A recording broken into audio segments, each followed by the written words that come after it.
Hey, hello, and welcome to Reconnected. Just like every other Thursday, except for this Thursday, I believe, if I'm remembering correctly, I think this is our first international episode of Reconnected.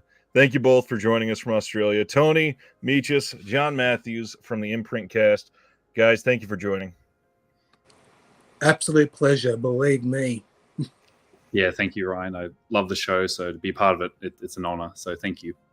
I love Imprint Cast. I love the first time you guys were on here. Anything that I ever have a chance to be able to do with you guys, I will always say yes. So thank you. Yeah, this is a big deal. I'm stoked you guys are here. And the big thing, luck was on our side. We got all Aussie announcements to talk about tonight. We got Imprint, we got Umbrella, we've got Imprint pickups to talk about. It's going to be a fun night. It's going to be big. I can tell you that. A lot of stuff to get through, yes. Very well timed. So first thing from Dustin, very happy holidays. Thank you for all you do throughout the year. Good evening to the awesome Tony and John. Thank you. Hey, Dustin, how you doing? You're incredible. Sardis says he loves Foster's. Just to let you know. The common myth that we all love Foster's. I'm not one of them. Sorry. So the first thing, let's talk about some pickups. Tony, what you got on deck? Okay. Well, let's start local. Pickups first. Well, I finally got this. The Vision Gate. Need to get that. It's the only one. That's the only thing I wanted from that bundle, anyway. So that's the one I got here. And the rest are from Umbrella. Got the rib spreader from a friend of ours named Dick Dale. He made this movie. Yeah, fellow Aussie filmmaker. Very good film. Aussie filmmaker, yep. Paul, he can help translate the Aussie slang. Yes, he can. Paul, everybody, as you know, he's a member of the Imprint cast family. He's with us on regular episodes, and we love him to death. Dr. Dodson, how you doing, good sir? Will changed his name on YouTube. What's up with that? I know. and we lost the avatar, too. Interesting. Ronnie wants to know, what day and time is it in Australia right now? It is now Friday afternoon, 1:34 p.m. Nice. We are in the future. We're in the future, yes. Don't tell us what happened. I don't like spoilers. Alrighty, and then I got Stigmata. Oh, I need that one. That's a good. I haven't seen this in years, but I've always liked it. And then I got this Clive Barker's Lord of Illusions. That's a good shout. That's a good movie, and it's been out of print here in the U.S. for a long time. Oh yeah, no, I never owned it until now, which is because I love Clive Barker, and just never owned it. It's a good movie. It is.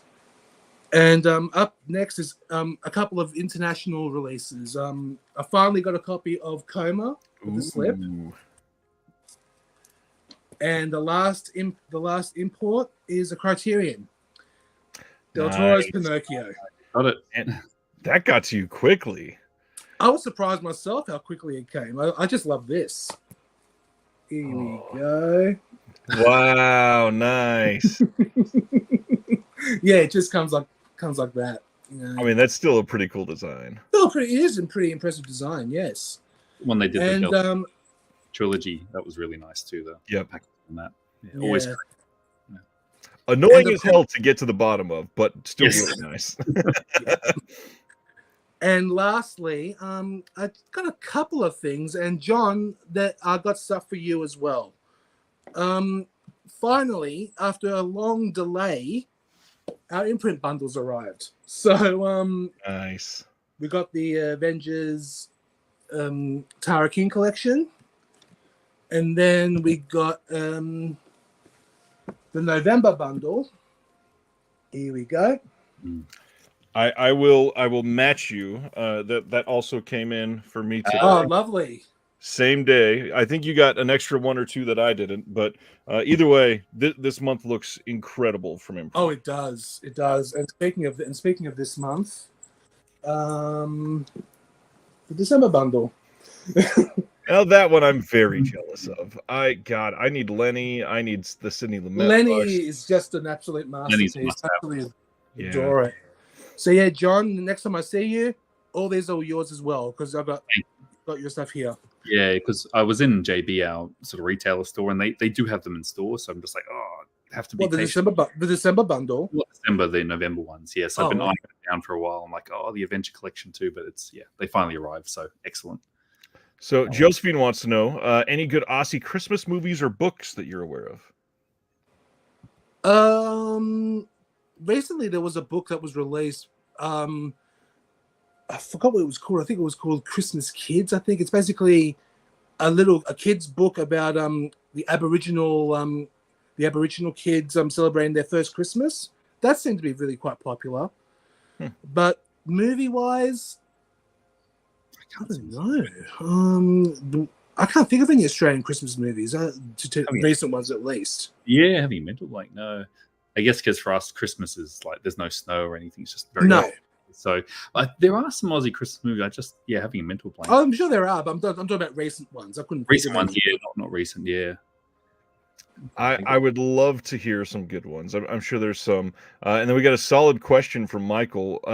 I'd love to know this too. The breakdown on Imprint and Umbrella sales inside Australia versus everywhere else. You think we'll ever hear some numbers on that, you think?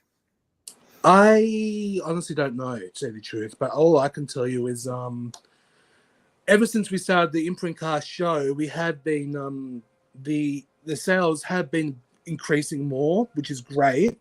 I don't mean to brag or anything, but I'm just saying in general. Because we always have conversations with the head of content, Josh Hibbert, and he's always telling us how crazy the sales are going, especially. But Australia and US, I think all over the world really they have. Of course, Australia and US are the big ones. They're very diverse. Even on the group, Tony, like when people want to join the Imprint group, there's Canadians, all over, even Southeast Asia. So it's very everywhere. Mix of people that are joining the group. So but that would be interesting to get those numbers. Maybe you could ask Tony. Maybe I probably will. Even just a percentage, that'd be really yes.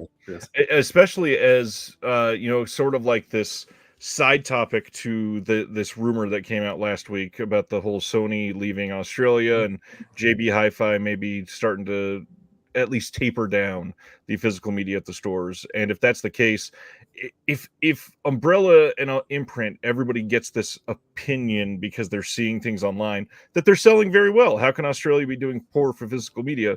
They could be doing very poor if there's only 50 people in Australia buying them and they're selling out because the rest of the world is buying the rest of them. A good point. And with that, it's JB Hi-Fi. Unfortunately, it's just their business model's changing because they're more of like a Best Buy, and same in the US with Best Buy. But Umbrella and Imprint fall under the the boutique label sort of umbrella, so they're very strong in terms of sales. But I guess that sort of mainstream market is vanishing in Australia. Would you say, Tony? The shelves are getting quite smaller and smaller in JB. It's shocking. It's shocking to look at because my local JB that I always used to go to, they made that shocking announcement that they're discontinuing physical media, and one day I went in and all the shelves were just empty. It broke my heart literally because they had a great selection, but it was just. But now other JB stores are following suit, which is just horrendous. Right. Kire, fellas. Danny Mitrovic's watching as well. Danny, how you doing? Dear friends of ours. The Aussies watching. Josh might be watching tonight too. Oh, great. One more thing I got in recently from MVD is 88 Films release of Inspector Wears Skirts. Nice. And they are heavily implying that they're doing the sequels to this next year. I believe the second one got announced, and I think they're basically saying out loud that they're doing the third one as well. So this is a really cool pickup. I'm so glad that they're doing that. Anything else exciting coming out that you guys have got recently that you want to highlight? Should we go to some recent watches? Well, John, you haven't shown your pickup, so that's right. I'm done. So I thought we were covering John's because of the Imprint pickups, and I totally spaced. My bad. Go ahead, John. No. That's separate. Like it happens every year. Like Black Friday, then everything drops at once. Yeah. So it all just huge packages arrive. So I mean, just first off, very quickly, I won't go on too much, but I got these some of the Vincin titles and partner labels. Oh my! They're Nice. existence. You got Crocodile showing up there. Yeah, Def Crocodile, one of my favorite labels. So whatever they do, I'm pretty much complete with them as well. So these are some of my favorite partner labels right here, and also I got included was the Lost Picture Show, which I've heard amazing things about. So very excited to see this as part of the subscription Prophecy series as well, and also the VSAs, and also their new sort of shot on video label, which has been quite a treat. Yes, yeah. So just the stack of general VS releases there. So very exciting. Redneck Zombies actually looks quite fun. Yeah, sure does. I saw it years ago. It's a trauma movie, trauma pickup, and also from good friends at Radiance, because I'm a subscriber as well. So I got the recent Radiance pickups as well. So nice. Dig into these. So even though Vincin did release this, this is a different set in terms of the content. So very excited. Into Civilization. And in terms of Umbrella, just very quickly, same as Tony, I got the recent Umbrella one. So the big boxes, so Stigmata. Oh, Red Rock West too. I need that one. Lord of Illusion. I forgot to get that one. Damn. So you can still grab it, Tony. It's still out there. I'm sure it is. Great film. So I was happy it got the Umbrella treatment. I almost imported the UK release, but I just waited, and thankfully Umbrella came to rescue. So the Umbrella ones, and I think that's almost it. And just a few more. Just the from Arrow, Tremors 2. So keeping lovely series going. So very excited for this. So that's out of print now, isn't it? I think so. Yeah, maybe the hardbox one. Yeah, but surprised me.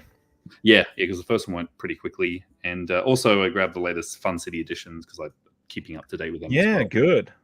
Yeah, love Fun City, and I don't know if since they obviously went off on their own, I'm not like people should be aware they are still releasing films. I noticed in a few groups since they've left Vinegar Syndrome, like, oh, they're still releasing movies. I'm like, yes, they are. They've just gone on their own, so they're still doing great quality work. So Fun City, I'm going to support and buy every release of theirs as well. So that was my recent pickups. They do some good stuff, and I don't know if it's just marketing or what, but it feels like people have just kind of abandoned Fun City since they walked away, and they're still doing great stuff. I mean, we got Primetime Panic Volume 2 since they left, TR Baskin, we got that double feature of The Bitch and two French films. Yeah, great. And then the Dudley, it's a long name.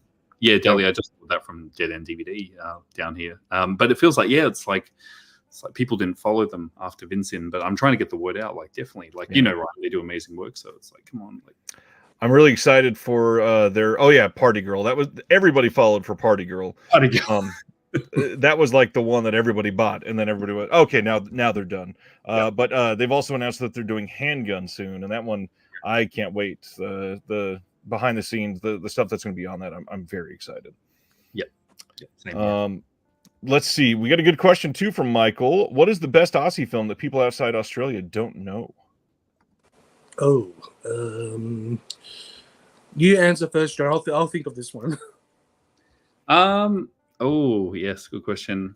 I think I may have championed last time I was on here the Chant of Jimmy Blacksmith. You did that one.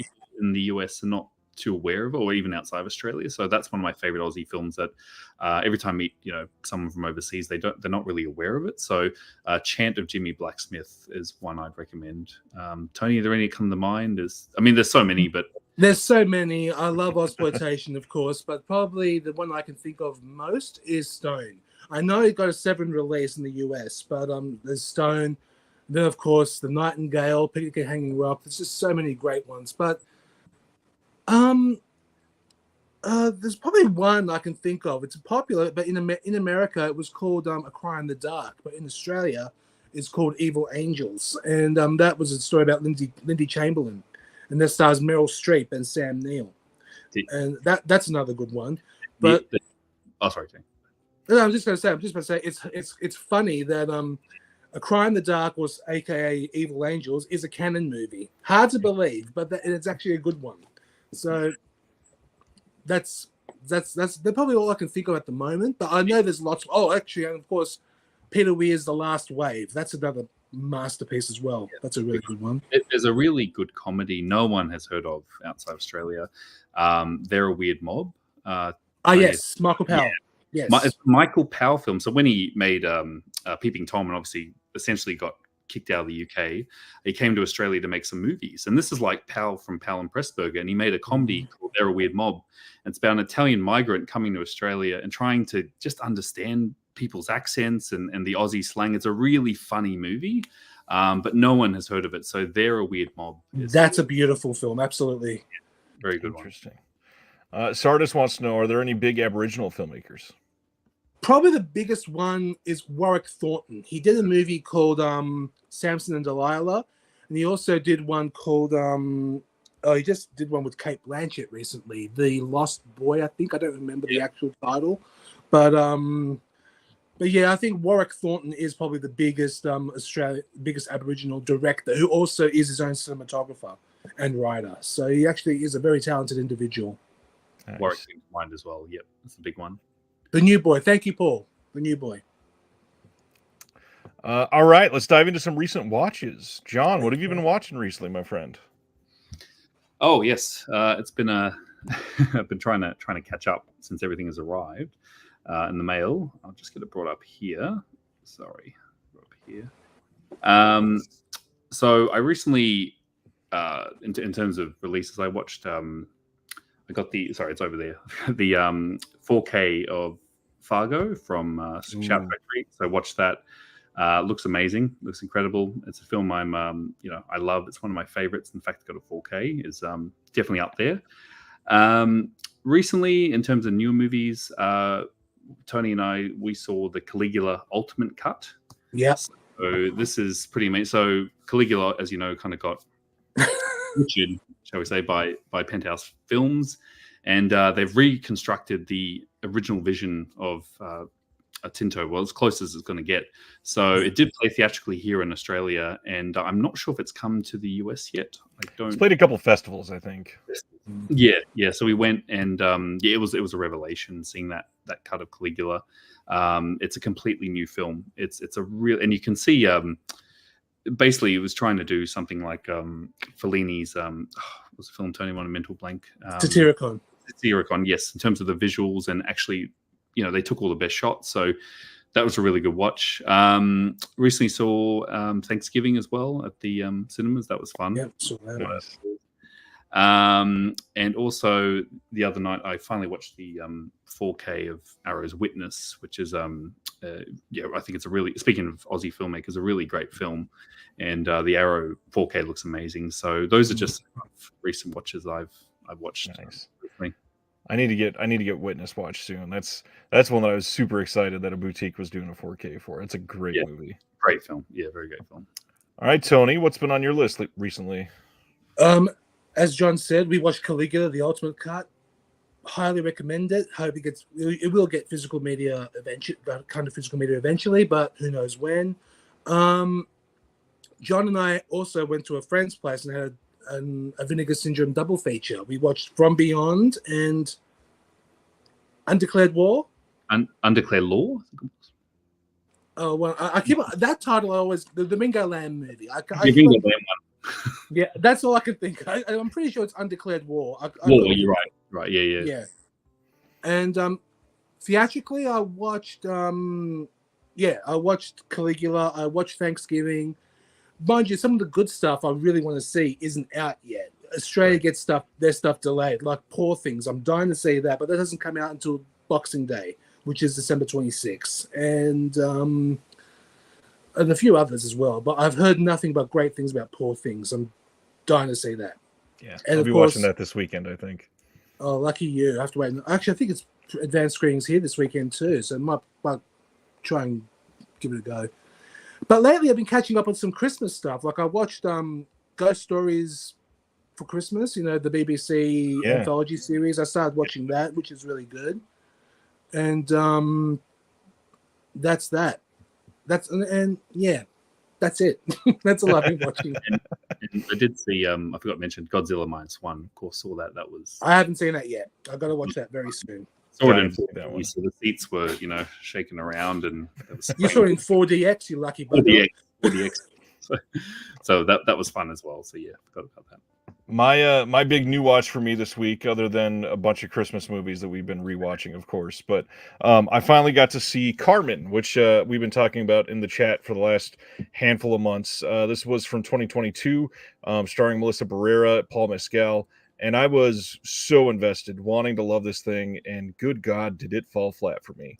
I thought that it looked beautiful, but man, yeah, it was just a major miss for me. It seemed like they wanted to turn it into this like dreamscape of a movie, but also immersed in realism. And when you turn just random things into a dance scene for no reason, you lose a lot of the realism. So it lost a lot of that emotional punch for me.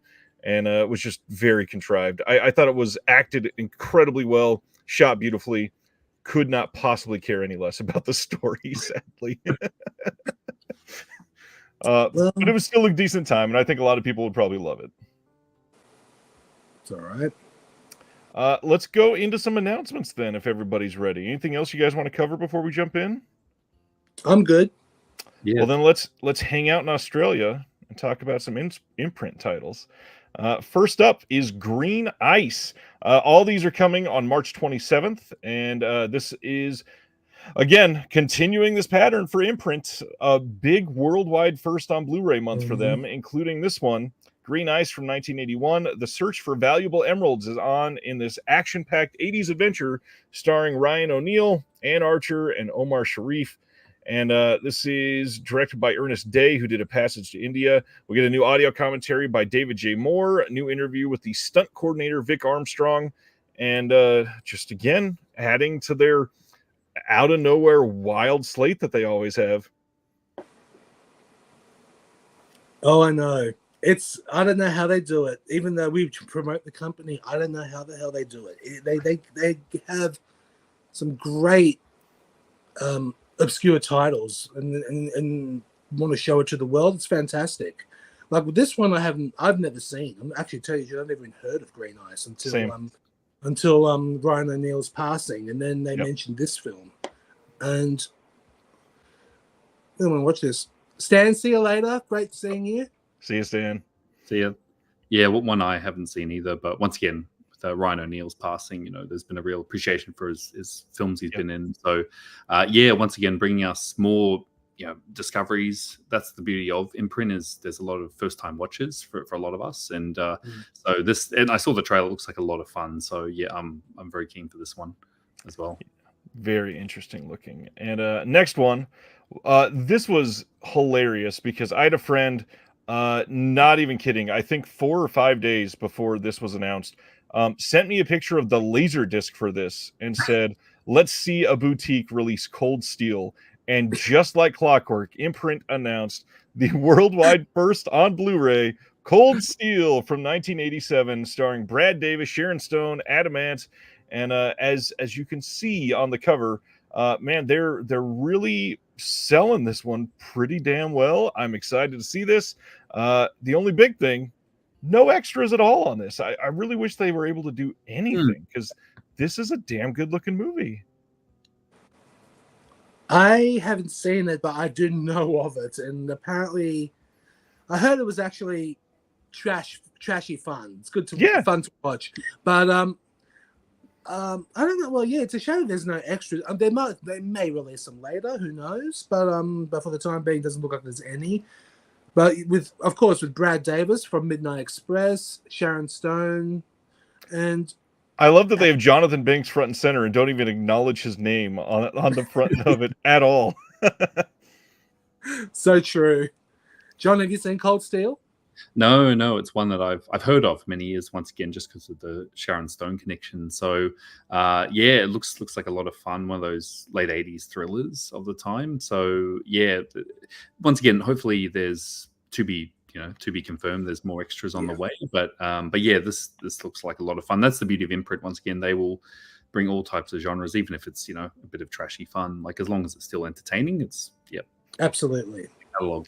Yeah. I could have seen this fitting in one of the neo-noir After Dark box sets, so I hope that they don't stop those, because this would have fit in very well. Yeah. And then on the extras, usually when they have something coming, they put extras TBC, and that's not Yeah. in here. So I No, am that's slightly actually a worried. good point. You're right.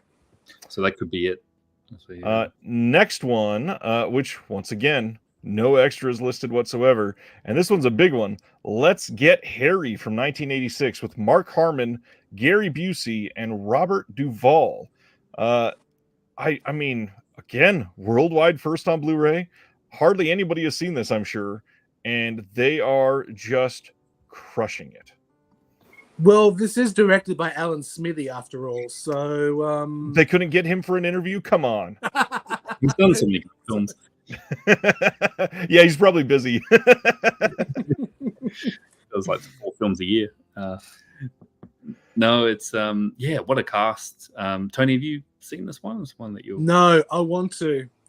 Mainly for the Alan Smithy factor. I want to, but no. As soon as this was announced, a friend of ours tagged us on Facebook and said, "Uh-oh, Alan Smithy film," but I don't think he's seen it. So, but I think you've seen it. He has. Yeah. But just the cast, like the lineup, it's incredible cast, and how it's virtually been forgotten is pretty amazing. So yeah, I'm keen for this as well. This is prime Gary Busey time too.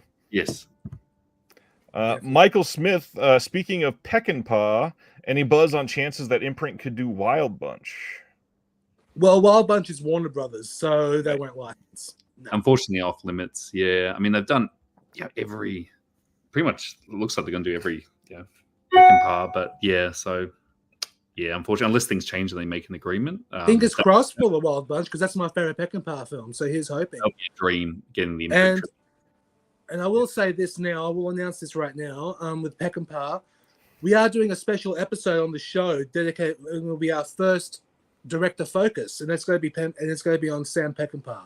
So we're going to be doing that very soon. Hopefully mid-Jan, maybe a bit later. I don't know, but should be then. But we'll keep you posted with more details as the time for that one.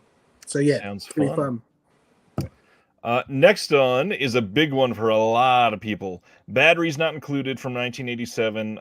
This has had a blue in the States before, at least, just from the studio, but this is going to have some new stuff. We got some new interviews with Matthew Robbins, who's the director, new interview with Mick Garris. That's pretty cool. And then a new documentary featurette about the sci-fi scores of James Horner, which, of all the things on this disc, even with Mick Garris, I think that new documentary featurette is the most fascinating to me.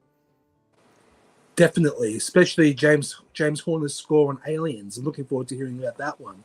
But yeah, we had the standard Universal release of Batteries Not Included here in Australia as well. But it's good that Imprint are releasing this one with the new Mick Garris interview as well as Matthew Robbins. I think that's great. Yeah, I really like this film. It's for a lot of people, it's quite nostalgic. It's a bit of a childhood classic. So I'm glad that it is getting the Imprint treatment. I mean, once again, just diverse with the catalog. But yeah, a bunch of extras. You're right, Tony. We did get a local blue, but I think it was pretty much bare bones. There was nothing. Zero. Zero. Yeah. So we're getting the, this cult sort of kids film. We're getting the treatment of it. So yeah, this is great. Very happy about that. Definitely. My big thing is I kind of hope that they got a new scan. It doesn't say anything about a new transfer, so there probably isn't one. But man, it would be nice to see something updated for this. Oh yeah, definitely. Yeah, it doesn't. Next up, Strange Invaders from 1983. This is inspired by sci-fi films from the 50s. Comes a terrifying story of alien invasion starring Nancy Allen. And this one is going to have some new special features, but those are to be confirmed later. Not entirely sure what's coming on that. They got an archival commentary coming. Yeah, this one is one that I believe had a previous release in the States, at least. Twilight Time. Yeah, I have it. Yeah. Yeah, I don't think I've seen this one. I haven't seen it, but I believe this is a sequel to or a follow-up to the movie Dead Kids or Strange Behavior, whatever you want to call it. But in Australia, it's called Dead Kids. So, yeah, I really like this film. It's, once again, Dead Kids was sort of almost like 1950s throwback, so like EC Comics type sort of tale, and this follows it up. So it was meant to be part of a trilogy that failed. This was meant to be the second film, so like a throwback to 50s. So this is a throwback 50s sci-fi, like Invasion of the Body Snatchers. Really fun film, great special effects. But we never got that third film. But I believe, from memory, the Dead Kids are shot in New Zealand, and I yes, it was. I'm not sure if this was also shot in New Zealand. I may be wrong, but I think it was part of the planned trilogy. But yeah, it's a very fun film, so I'm very excited about this. It's an exciting slate. And on top of that, we got one more film from them, and that is Ravagers. This one is from 1979. Out of 6 films, only this one is the only one that's not from the 80s. They don't even do that many 80s films overall, so it's interesting that they were super 80s heavy. This one also worldwide first on Blu-ray. You got Richard Harris, Ernest Borgnine, Art Carney in this one, Ann Turkel, based on the 1966 novel Path to Savagery by Robert Edmond Alter. And again, no extras on this one, it looks like. Yeah, that one is a shame that has no extras, because I have not seen this one, and at least do something about Richard Harris, at least, because that'd be really good. This one, and that cast alone with Art Carney, Borgnine, and Harris, it would be really good. And it's number 300. It's Imprint's 300th release, that one, so it's going to have at least extras just for something like that. But he's hoping it'll be more announced. Well, speaking of number 300, to celebrate, they are giving away this commemorative A2 poster free with any of the March pre-orders, which is really damn cool. And I kind of need to pre-order something, I think, to get this. This is a really fun idea. It's crazy to me that Imprint already has 300 spines. Like that, for people that don't remember, Imprint, their first spine was May of 2020. And the fact that they are already at 300, that is a mind-blowing pace to carry out through a pandemic from Australia. And how many of those 300 were worldwide first on Blu-ray? It's a huge number. Quite a large number, yes. Massive amount. When we did our end-of-year imprint, but we were saying, Tony, I think the calculation was they released 100 films this year. This year alone, Imprint released 100 individual films, including what's inside the box set. So inside box sets. 1 year, so that's just bonkers. That's insane. But you can't deny it. This year, as we discussed because we did record the special end of year Best of Imprint episode just recently. It'll be up soon. Imprint this year were the king of box sets. You can't deny that. There was so many box sets. Walter Hill, Adventure Collection, so much good stuff this year. Sidney Lumet, the film focus on Jennifer Connelly, Gene Hackman. There's Jessica Lange. There's so many. Yeah, absolutely. Sidney J. Fury, of course. Yeah, how did I not say that one first? The Adventure Collection that just came out. And the hard thing is, this year has been so intense for all physical media. You can make that argument, but also there's about 9 other box sets that I could say are just as good, if not better, from other labels. But none of them are coming at the pace that Imprint is doing them. It's craziness. And they keep the quality too. That's the thing. Extras, content. Always. It's intense. This is a nice solid month from Imprint. Really fun way to celebrate 300 titles. I'm excited for them. I wish them all the best. It is a pretty big deal to last when you start your company during a pandemic, but to see it thrive in the first 3 years, this is a massive accomplishment. Oh yeah, huge. Chris Yenko says Ravagers was hard to find when I saw it in 2016. Glad to see a proper edition coming. It's pretty gnarly. Awesome. Oh, that's good. The gnarlier the better. Can't wait. Eager to see it. Chris is always watching some great stuff. All right, moving right along to Arrow. First one is in the US and Canada on March 12th. They are releasing The Shootist. This is a movie that stars John Wayne. So, got to be honest, not really high on my list of pre-orders. But for those that love it, we got a new audio commentary on here from a friend of both of our shows, Howard S. Berger. We got a new visual essay by David Cairns, new interview with Western author C. Courtney Joyner, new appreciation of Elmer Bernstein's score by Neil Brand. There is a new visual essay by Scout Tafoya on John Wayne, which, I mean, overall, the extras on this sound so much more appealing to me than anything starring John Wayne. It makes me sad that I kind of want this. How do you guys feel about John Wayne? Well, my father was a huge John Wayne fan, and I grew up watching John Wayne. But, yeah, take it or leave it. Yeah, same, yeah.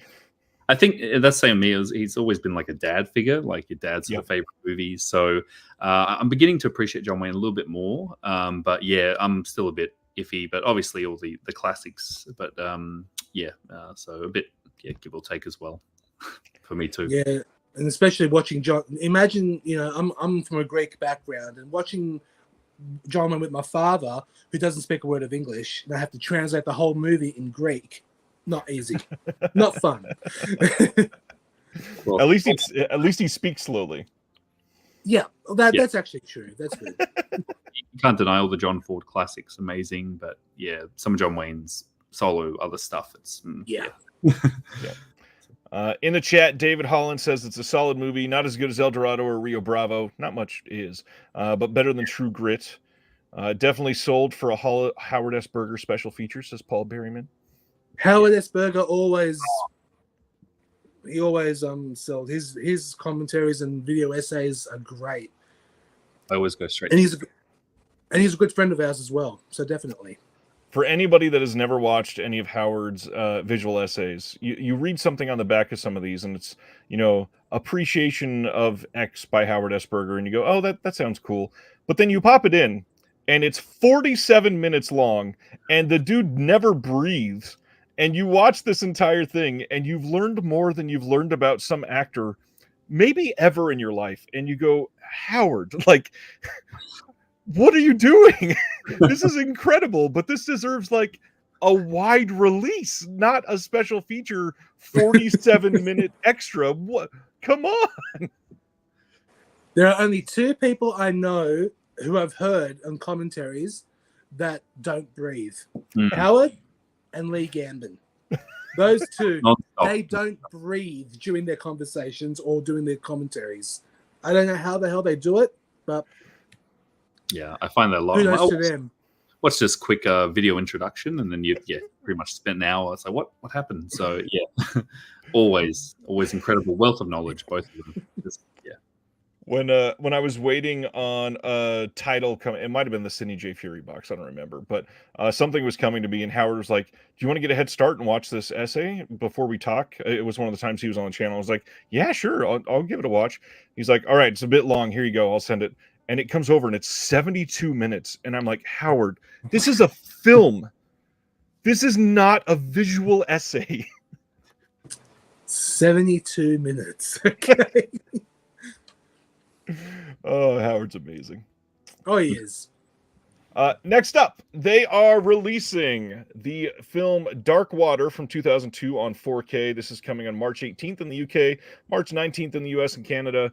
And this was released previously by Arrow, so it's all the same features, just a 4K upgrade to the disc.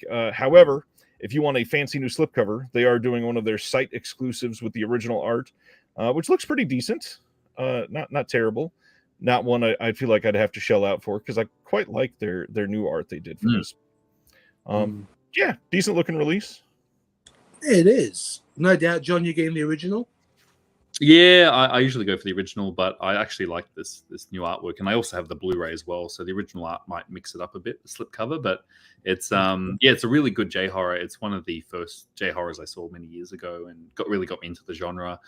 Really eerie film. Can't recommend it highly enough. But I'm just trying to decide which slipcover to get. They always get me Arrow, so yeah. But it looks like a solid release. Yeah. This is a good movie. If you've never seen it, definitely recommend checking this out. Yep. And then finally, from Arrow, they are doing Fulci's City of the Living Dead, which this is a great film, obviously. This is coming in the UK on March 25th. We've got the wonderful Cauldron release of this in the States. and they did use the Cauldron scan and restoration on this. I believe they did their own a couple touch-ups on a couple of the scenes so that they could say they did a restoration in-house, but it is the same scan that Cauldron used. This is getting some, I believe, at least one new thing, or am I forgetting? It's been a week since I looked at this. Okay, so I think nothing is new on this. This was all on their previous release. They did that mega Blu-ray set only a couple of years ago, that big set, right, which that's what I've got. Yeah, so I think it's just the scan, if I'm not mistaken, the new 4K. Yeah. Yep. And yeah, this is the only thing I was going to say. Dustin's pointing out the jungle set City of the Living Dead. Yeah, this is kind of odd art for this film, because this film does not take place in a mossy, green backdrop ever. Adventure Collection 3 or something. I don't know why, but it reminds me of a zombie version of I Spit on Your Grave for some reason. A little bit, yeah. That's what it looks like to me. But I'm just frustrated they didn't do an art original for this, because I've so far got the House by Cemetery one, I got the Blood and Black Faith. Like, come on, Arrow. Like, yeah. Would have been nice to have a Gates of Hell cover from them on a hard box. Yeah, with the original Italian title. Nice, but love this film. If you've never seen it and you don't have the Cauldron, this is a great pickup for sure. Absolutely a classic and easily top 3 Fulci for me. Love this damn movie. Definitely a top 3 Fulci, for hands down. I love it, yeah. And the Cauldron looks amazing too, so if it's the same scan, it's going to look stunning, but incredible. Yeah, one of Fulci's best in the trilogy. Well, what a fun offshoot. Let's dive into that real quick. Tony, what's your top 3 Fulci then? I gotta say, number 1 is Don't Torture a Duckling. Number 2 is The Beyond, and number 3, City of the Living Dead. Interesting. Go ahead, John. Don't Torture a Duckling is just beautiful. Love that one. We'll talk about that one in just a second, I promise. I actually like later Fulci stuff as well. But in terms of, the classics, The Beyond's my number 1. That's my absolute favorite. And then I would have to say I do like his early Giallo stuff as well. Don't Torture a Duckling would be number 2 for me. And then the third one's a toss-up between House by Cemetery or City of the Living Dead. But I'll say City of the Living Dead because we're on the topic. But so like, even his later stuff, it's flawed, but I still enjoy it, like Murder Rock. Whatnot, it's still fun, and even Cat in the Brain, like his 8.5, you know. So so many, but those ones come to mind as well. For me, I think number 3 would be Zombie, and that one is probably just nostalgia, because I mean, when you're a kid and you see a zombie fighting a shark, it's like your dreams were put on screen, and I will never have that moment again. Number 2 is City of the Living Dead, and then number 1, I've never heard anyone else praise Don't Torture a Duckling the way I do. Thank goodness you're both here. I love that goddamn movie. Yeah. I mean, what is so good about that movie for you guys? I think because one thing I love when I watch movies, I love watching films that have a dark subject matter. And of course, with the subject matter of the church and everything, and you know, with the controversy with church and kids, you know, I'm not going to go any further than that. It does bring in quite a bit of a really disturbing topic, but I just love watching films that have a dark tone. I just like, and of course that shows the dark side of humanity. Always loved them. That's one of my reasons anyway. John, what's yours? Yeah, same. Just being critical in the church, and for the time, you know, obviously being in Italy at that time, but also, it's just a great mystery. Like, it's a great giallo, just a great murder mystery. And once again, it showed that Fulci could do giallos, all types of genres. But I think it's, in terms of I consider it giallo, but I consider it one of the best of the era. So that's why I would definitely pick it as well. It's just really suspenseful film. Yeah, that's my big thing. Is it looks beautiful, and it's like nothing else he's done. If you watch that and compare it to the rest of his movies, you would almost think that Don't Torture was done by somebody else entirely. Yeah, true. Love it. All right, carrying on from Fulci. Up next, we've got a big deal. Vinegar Syndrome has yet another new sub-label, and I think this makes number 411. They are launching a new line, and I've not heard anybody else say this out loud. I'm personally looking at this and just saying cinematography to myself. I know that's not correct. It just makes sense logically. So they are taking its name from the Lumiere brothers' invention of the same name. Cinematograph or something like that is a new sublabel from Vinegar Syndrome that seeks to fill gaps in the canon of American cinema, which makes it really interesting to me that they took a French name if the line is all about American cinema. Offering a mix of auteur-driven studio films produced during the new Hollywood era of the late 60s and 70s, all the way through the indie boom of the 80s and 90s. This new label will explore the wide breadth of American movie making, spanning numerous genres and scales of production.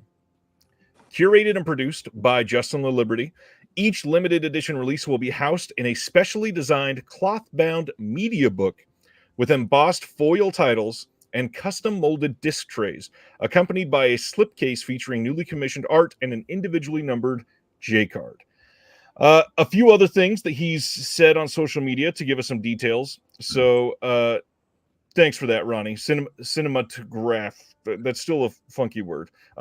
First off, some other details. He said pricing will be in line with about the Vinegar Syndrome, like not the baseline, but like slightly premium, like $40-ish probably. And it looks like these, again, will only be American titles. Mm-hmm. He said nothing in the 2000s is planned for the line yet. And then on top of that, they're highly, highly hinting that the first title is going to be Little Darlings. I don't know that for sure, but all of the clues seem to be pointing towards Little Darlings, and everybody is thinking that primarily because it's Justin LaLiberty as well. Mm-hmm. So how do we feel about this, gentlemen? John, you're the Vinegar Syndrome person. What do you think?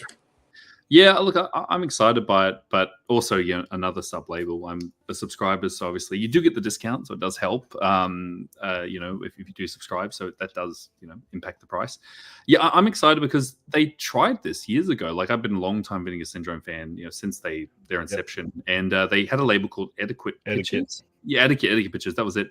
And they had stuff like Some Call Loving, American Dreamer, Catch My Soul, really good sort of indie American films, and it was a great line. But obviously Vinegar Syndrome wasn't as well known back then. They weren't the label they are today, so it kind of died off, that label, and they're actually pretty rare, those titles. They go for a lot of money.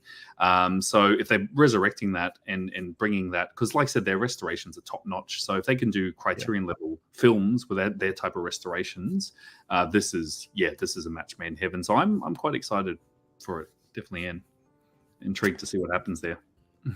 Yeah, I'm intrigued. It does sound a bit pretentious, but honestly, that's okay. Art house films have a place to be as well.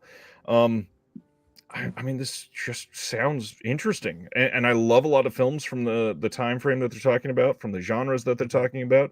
I agree. It does sound expensive. It does. Yeah, it's an interesting thing. I will say that it's starting to be. No, it's not starting. Multiple sub-labels ago, it was already overwhelming from Vinegar Syndrome, and this is getting past overwhelming, and now it's like beyond cumbersome. This is a lot from one company, and you can do too much to overwhelm the market. You can do a lot to make people jaded, and I will say that it has not been a what's a good way to say this? It's not been a very warm year to be a Vinegar Syndrome fan. There's been a lot of complaints online, people that are new to the line that are complaining about shipping times or not getting many mainstream titles from VS this year, or just because they're impatient consumers. This sounds like it's begging for a lot of complaints. Yeah, they haven't been. I read some of the comments that weren't very positive. I guess the big thing was, being a subscriber, like, oh, great. Oh, it's not including my subscription. Oh, and that happens generally every month now. Like, all the good titles are going on the sub labels, like big titles like like Roadhouse and stuff. You think that would be part of the subscription, but yeah. So you're right. So it's a slippery. You've got to be careful. Like, you have to find that balance. And collectors, we're not. Some are made of endless funds, but some of us aren't. So you got to be. And people are becoming more picky now. I'm definitely noticing that. Like since the COVID boom, you know, we had stimulus checks, people were buy. But yeah, I think now people are just being a bit cautious. So it sounds exciting, but just, you know, I think they should definitely focus on, be a lot more focused on what their mission is, which originally was just to restore film. I mean, that was kind of it. Now you got a show and video label, you got this, you got that. So it's like, yeah, so that's just my opinion as a long-time subscriber. Just, yeah, try and don't lose track of what their main focus is. About the same. And I don't think VS had a terrible year by any means. I think that a lot of people that expected a very mainstream year because 2022 was shockingly mainstream from them. It's a very different year than 2022. I will say that. But like the Lost Picture Show, that is something that Vinegar Syndrome of 8 years ago would salivate just by somebody describing that to them. Yeah, it felt, and that it was very appropriate for the 10 years, and you know, being a long time VS, you know, subscriber too, it was like very appropriate. But for a lot of newer people that came on board the last year or two, like they were expecting, I was expecting, you know, Chainsaw 3 and all these big titles. And it's like, no, this is. I mean, primarily they were just doing DVDs when they started. I mean, the double features, and once again, don't forget they were a, you know, X-rated label. That's what they started as, you know, restoring lost X-rated films. So people don't seem to realize that, and they're expecting massive, you know, Criterion or Kino level titles. But you've got to understand. But I mean, they are getting some big studios. But yeah, I was happy that box set kind of went back to their roots. But yeah, different audience. One, yeah. I would expect many of those bigger titles will likely be coming on these sub labels now. They will not be a part of the subscription. They will likely be things you have to pay extra for. Yeah. So want to point out Ronnie's comment here. The shipping for the last couple VS sales was much quicker than for the ones earlier in the year. Now, this sentence alone, I agree with. Yes, it has been much quicker the last couple sales because they were hiring people. But let's think about how odd this sentence sounds when you describe Vinegar Syndrome from, say, 3 or 4 years ago. The shipping for the last couple sales was much quicker than for the sales earlier in the year. A lot of sales. If we have a time machine and go back to 2019 and somebody hears this and goes, how many sales are they having? That is another overwhelming thing. And they are training the market to only buy things when they're on sale. And for some of these partner labels, for some of these labels that are not associated with OCN, that are not big in any way like this, they can't survive if they're forced to have sales all the time. So it's a very different market. And Vinegar Syndrome is kind of like driving the car and choosing which lane to go down, and they're going to make some people not be able to go on the ride with them.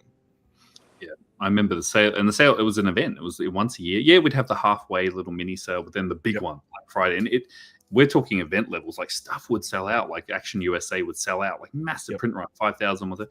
And now, yeah, I feel like people are just like, I'm seeing in the comments, wait for that on sale, and it's and the yes, there is some sort of FOMO, but not the FOMO it used to be. Like it was going to sell out, you know, during the, you know, later in the year. But yeah, it's a bit of a I agree, and especially I think when Jeff Crocodile came on your show, not say anything, but they mentioned like some of those sales they weren't really aware of. Like I think one of the titles was like below cost or something. Like that's it's a bit of a for the partners. Like so I don't want to say anything, you know, get anyone in trouble. But I'm just saying the partners should be aware as well about those sales too in events. Yeah. Mr. Sibner is asking, do we think that now that there are far more sub-labels that they will maybe start including some of the earlier sub-labels in the subscription to justify the cost? Absolutely not. There is a 0% chance. That is their incentive right now, is to not include things because people are subscribing to get discounts to buy more stuff. If they're just making more money, why would they stop that train? Yeah. Well, because I know, Tony, you're a big fan of the what's the 4K one? VSLs? Are they the VSUs. VSUs, sorry. Yep. Mental blank. Because Tony, you've got the Showgirls one and got Showgirls, got Roadhouse, and I just got Bloodsucking Freaks and Mark of the Devil. Yeah, but it's funny because every time Tony's like, "That's in your subscription," I'm like, "No, it's not. We'll have to. I can get you one, but I have to buy one as well." So it's like we'll order 2 copies and we'll split. But it just, And Tony's like, "That seems a bit odd, you know, being a subscriber." I'm like, it's just how it works. So, but question from the chat: is it true that VS aren't embossing their slips anymore? I don't know that it's they're never doing it because like Existenz is textured at least. So they're doing it on some, just not on all of them for sure. Yeah, some partner ones don't have embossing as well. I noticed. Yeah, Right.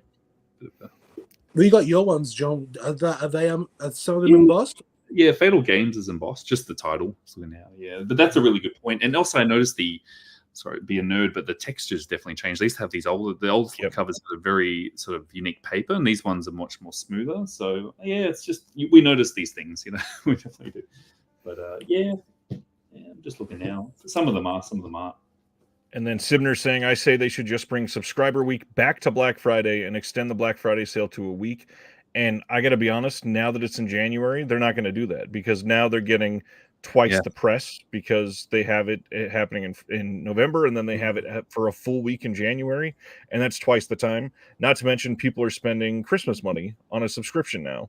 Why would they potentially have less sales when in November people can buy as much as they want from their sale, knowing, hey, in 6 weeks I can go buy a subscription? And I mean, I think they have 22 titles coming out the first week of January. At least it might even be a couple more than that. Yeah, something like that. And also a sale every day as well. Yep. Yep. A sale every day. Wow. Yeah, every day.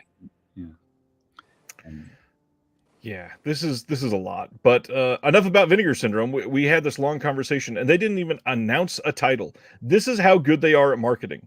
We just talked about Vinegar Syndrome for like 20 minutes, and we're not even discussing a specific title. What is up with this? Let's see. Paul says, I'm fairly new to VS and hearing about these subscriptions, but then so much not included. It doesn't worth it. It doesn't seem worth it, I'm sure is what you meant. The funny thing is, it kind of still is. Depending on how much you buy from the partner labels, depending on how much you buy from the other lines, you're getting at least like an $8 discount on every single one of those extra titles you buy. And then on top of that, if you buy enough, that covers your full subscription, which for some people, I mean, there's some people that buy literally every title that gets announced every month. Don't know how people do it. That's insanity. But some people do. And then on top of that, you're basically getting all of the Vinegar Syndrome titles for free, just for funsies. John, you're one of them. Yeah, I am. No, and look, the value is honestly, the 50% code, because I support a lot of partner labels. Like some of my favorites, Def Crocodile, Carney, like these are labels I really love, and so to get 50% off, that's great. But that's, to be honest, really it. That's the main benefit for me. The films themselves this year have been, but the discounts are really good. The subscriber discounts. Yeah, I feel like this year's had a lot of high highs and a lot of low lows from VS. Yes, yeah, it's one extreme to the other. All right, enough about Vinegar Syndrome for at least 5 minutes. Next up, let's discuss MGM releasing Red Planet Mars from 1952. This is coming as a mod Blu-ray on January 16th, and I've never seen this one. This is a Peter Graves film, though, and more 50s sci-fi coming is going to make a lot of people happy, I'm sure. I'm one of them. Love 50s sci-fi, but mod? Oh, don't know. Not a fan of mod, to tell you the truth, but well, whatever works. It is pretty ugly. I love how Paul Berryman's pointing out the Blu-ray edition across the top of this. yeah, not a good sign. Yeah, and mods, I mean, there's a couple different sides to this. Some people think that they're exactly the same as pressed because of how they do it nowadays, but there's a lot of people that have seen some of these fail and have different feelings. So could go either way. I'm keen, because I love good old 50s sci-fi. But yeah, once again, that's why the great thing about Warner Archive, they press their discs, which is great, but I wish MGM did that too. But yeah, I'd pick it up on a sale maybe. Yeah. Well, you guys are so lucky because not only do you get Imprint and Umbrella, you also get Criterion. March 12th, Blu-ray, we are getting All the Beauty and the Bloodshed. Fearless documentary filmmaker Laura Poitras's career-long pursuit of truth and justice finds powerful expression in an epic story of art, activism, and survival. Made in collaboration with renowned artist Nan Goldin, All the Beauty and the Bloodshed entwines the mission of PAIN, an advocacy group she founded to raise awareness about the billionaire Sackler family's integral role in the ongoing crisis of opioid overdoses, with an intimate journey through Goldin's life from her rebellious adolescence and immersion in New York City's thriving underground arts scene to her personal experiences of addiction and the AIDS epidemic. Through it all, her indelible photographs and candid reflections on memory and trauma reveal her unyielding solidarity with marginalized communities that refuse to remain silent. We got a new interview with the director. We've got 2 conversations from the 2022 New York Film Festival, and we've got a trailer and an essay by author and activist Sarah Schulman. Looks like a good release. I've heard incredible things about this documentary. Dying to see this. It's good. It's a really good documentary. It came out theatrically here in Australia, and I didn't see it theatrically. I saw it when it was available on streaming. It hasn't been available on disc here yet, but now with the Criterion coming out, looking forward to it. It's a really good doco. I highly recommend it. Yeah, I didn't get around to seeing it, but I'm very keen to check it out. And once again, if Criterion thinks it's that good, it's on Criterion and not Janus Contemporaries. It's must be a good doco. Yeah. So I'm very keen to check this out. Yeah, and once again, I'm a big Criterion fan. I usually try and grab what I can during the sales, but yeah, I'll pick this one up too. Nice. Next up, all that money can buy, but most people know this as The Devil and Daniel Webster. This is coming on Blu-ray on March 12th, and this is from 1941. This has an audio commentary by Bruce Eder and Stephen C. Smith, the biographer of the composer Bernard Herrmann. We got a new restoration demonstration reading by Alec Baldwin of the short story by Stephen Vincent Beignet on the film on which the film is based. Episode of the Criterion Channel series Observations on Film Art about the film's editing. That's really cool that they're including that. Comparison of the differences between the July 1941 preview version of the film and then the 1943 re-release. That's a pretty cool one too, just archiving those differences. And then we got an essay by Tom Piazza and a 1941 article by Beignet. This looks like a great release, and not to mention, this is an incredible piece of cover art. Love the cover. Looks like it's hand sketch. It's amazing. Yeah, incredible. Yes, Baldwin did the modern day remake. Yeah, this is another one. I would love a poster of this cover. Oh, I really wish Criterion did some posters. Do they still do posters on the Criterion, or every now and then again? Yeah, like a limited edition release will get a folded poster once every 18 months or something. Oh, that's beautiful. I love a print of that on the wall. Yeah. That, and I'm still begging for a print of the Godzilla cover art on the box set. Yes. I know, Tony, our friend James has what's he got? The Noir. He's got the Criterion poster. Yes, he does. Detour. He's got a beautiful, high quality print of that on his. Nice. Yeah, he does. Very nice. He actually started selling some Criterion posters, and they sold out quickly, but at $120 a pop, very tough. Australian dollars.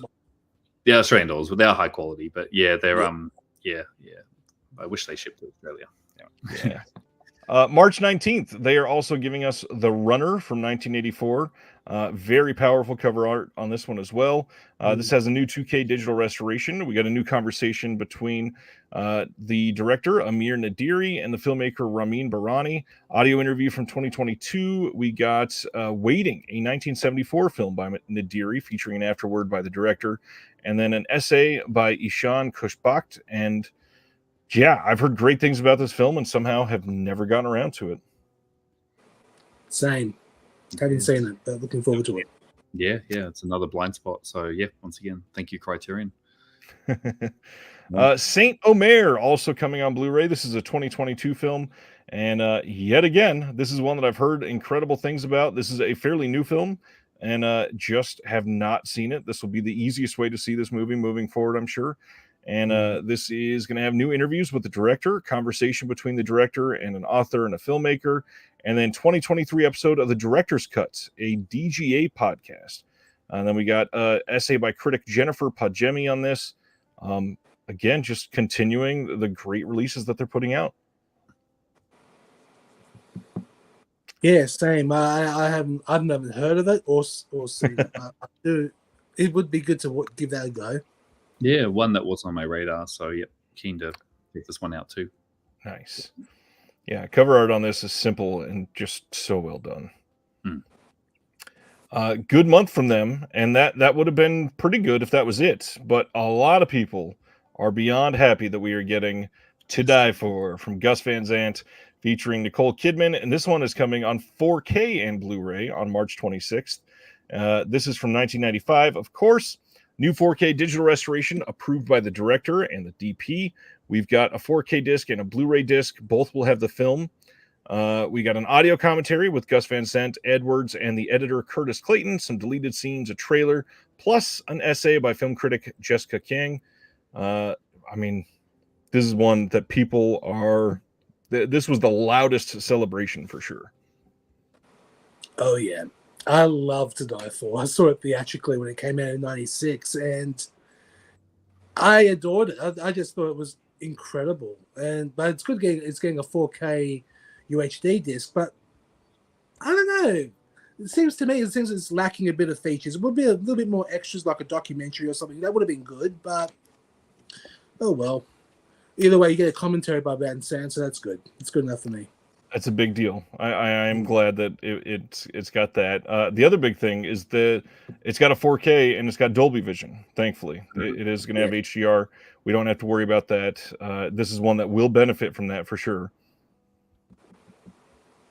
All right, great film. I was commenting, praising it as well. Amazing, great film, and I'm glad it's getting a 4K. So yeah, absolutely. Same. Next one. For a lot of people, this may have usurped Criterion the day that these were announced, because this is one that people have wanted for a long time. Raro Video is releasing The Golden Coach from 1952. Francois Truffaut described The Golden Coach as the noblest and most refined film ever made. This is a Jean Renoir film, and this is set to the music of Antonio Vivaldi with the vivacious Anna Magnani. The Renoir's ravishing, sumptuous tribute to theater involves a viceroy who receives an exquisite golden coach and gives it to the tempestuous star of a touring Commedia dell'arte company.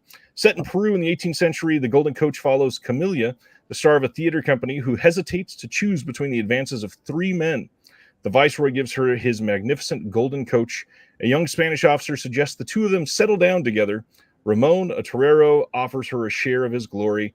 On this, we're going to have an audio commentary by Adam Naiman, and we got the alternate French language track on this. This is a pretty big deal. Sure is a big deal. Will says, love The Golden Coach. Got to see that one on the big screen, and it was wow. I believe it. It must have been.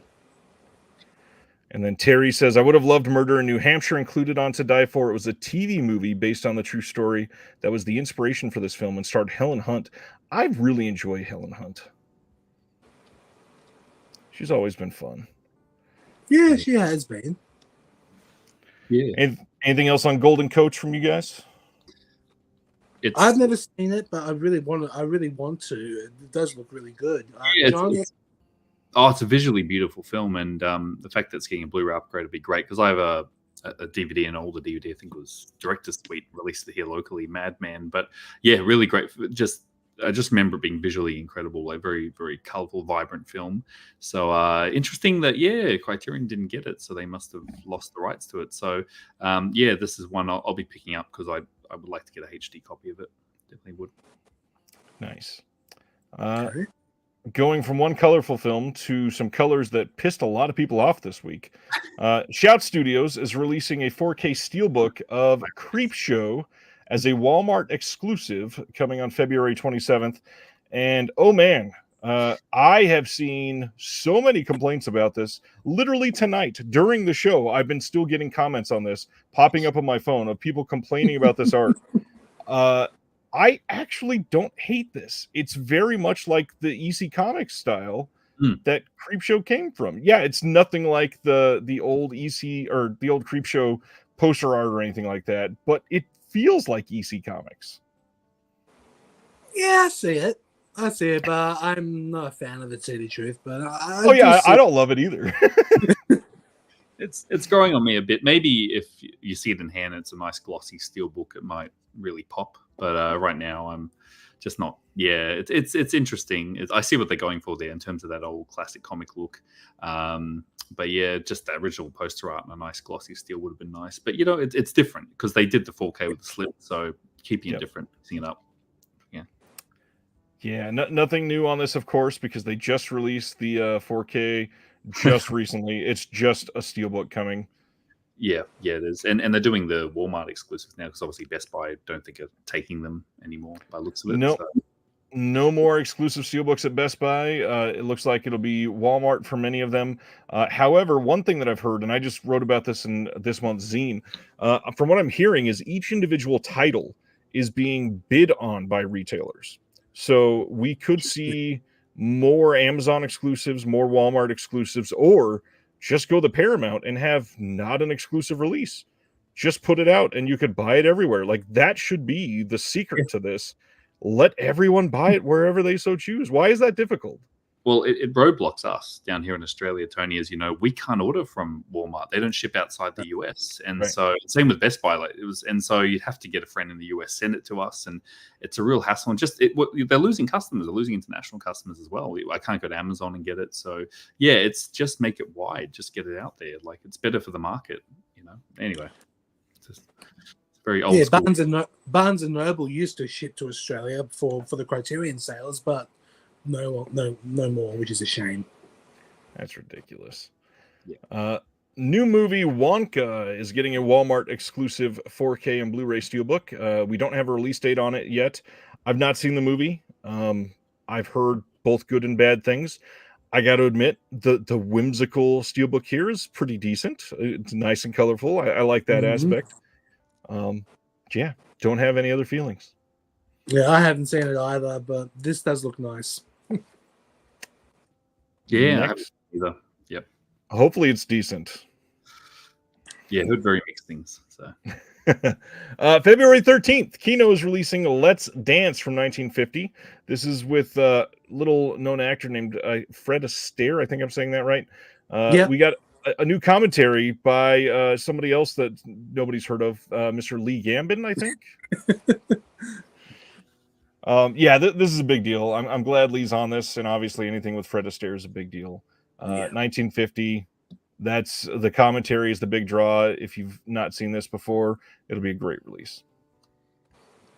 Looks like a Lee Gambin film immediately. Certainly. Screams Lee Gambin. So yeah, I'll definitely grab it as well, just for the Lee's commentary.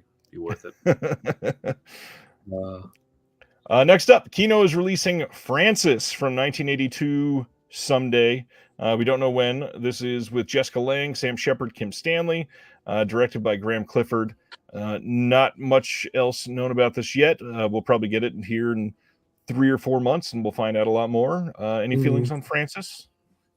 Well, it's out on Imprint already in the Jessica Lange set, but it's my favorite film from that box set. I absolutely adore this interesting. film, but I do wonder what extras will be in there. So they'll be pretty cool. Yeah. Once again, I'm quite happy with the Imprint set, but it'll be interesting to see what Kino does. But yeah, really good film. And same with you, Tony. I think it was the strongest film in that set as well. Yeah.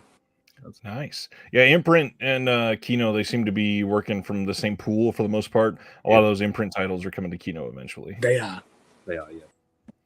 And then they'll be on sale for $9 in a couple months after that. Next one from Kino, we don't know when, but they are releasing Changing Lanes from 2002, starring Samuel L. Jackson and Ben Affleck on 4K.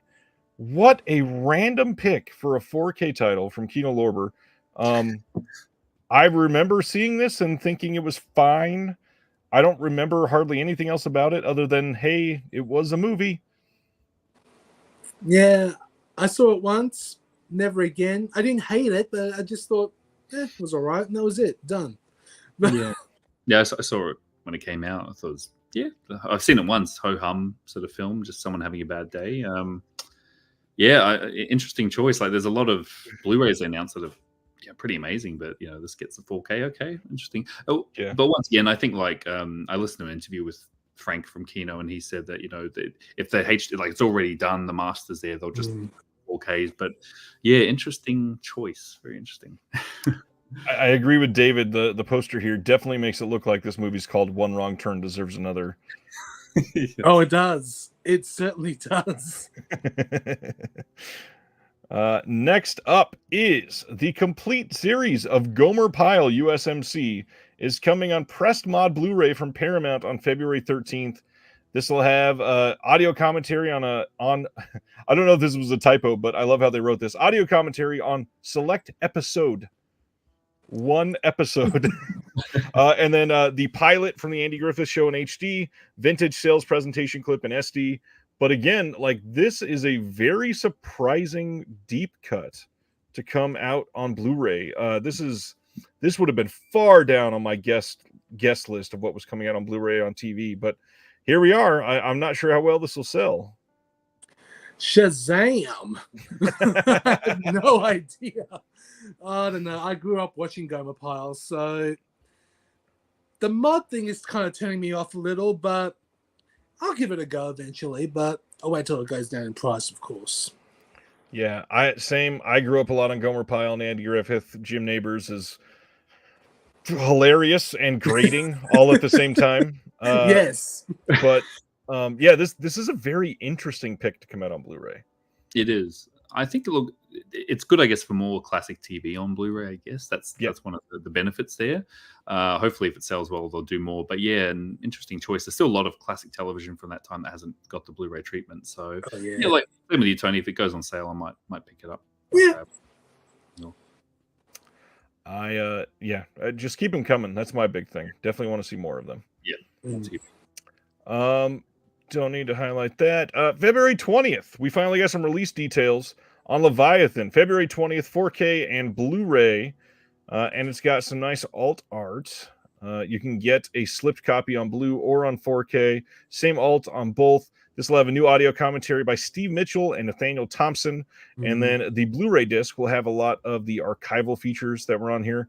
And Leviathan, how do you guys feel about this and the wide range of 1989 aquatic horror, which 89 and aquatic horror had this, The Abyss. I think there was one or two others. It was a big deal for underwater horror. Deep Star 6 or something. That sounds about right. Yeah, Deep Star 6 was one. Yeah. How do we feel about Leviathan or that year? You go first, John.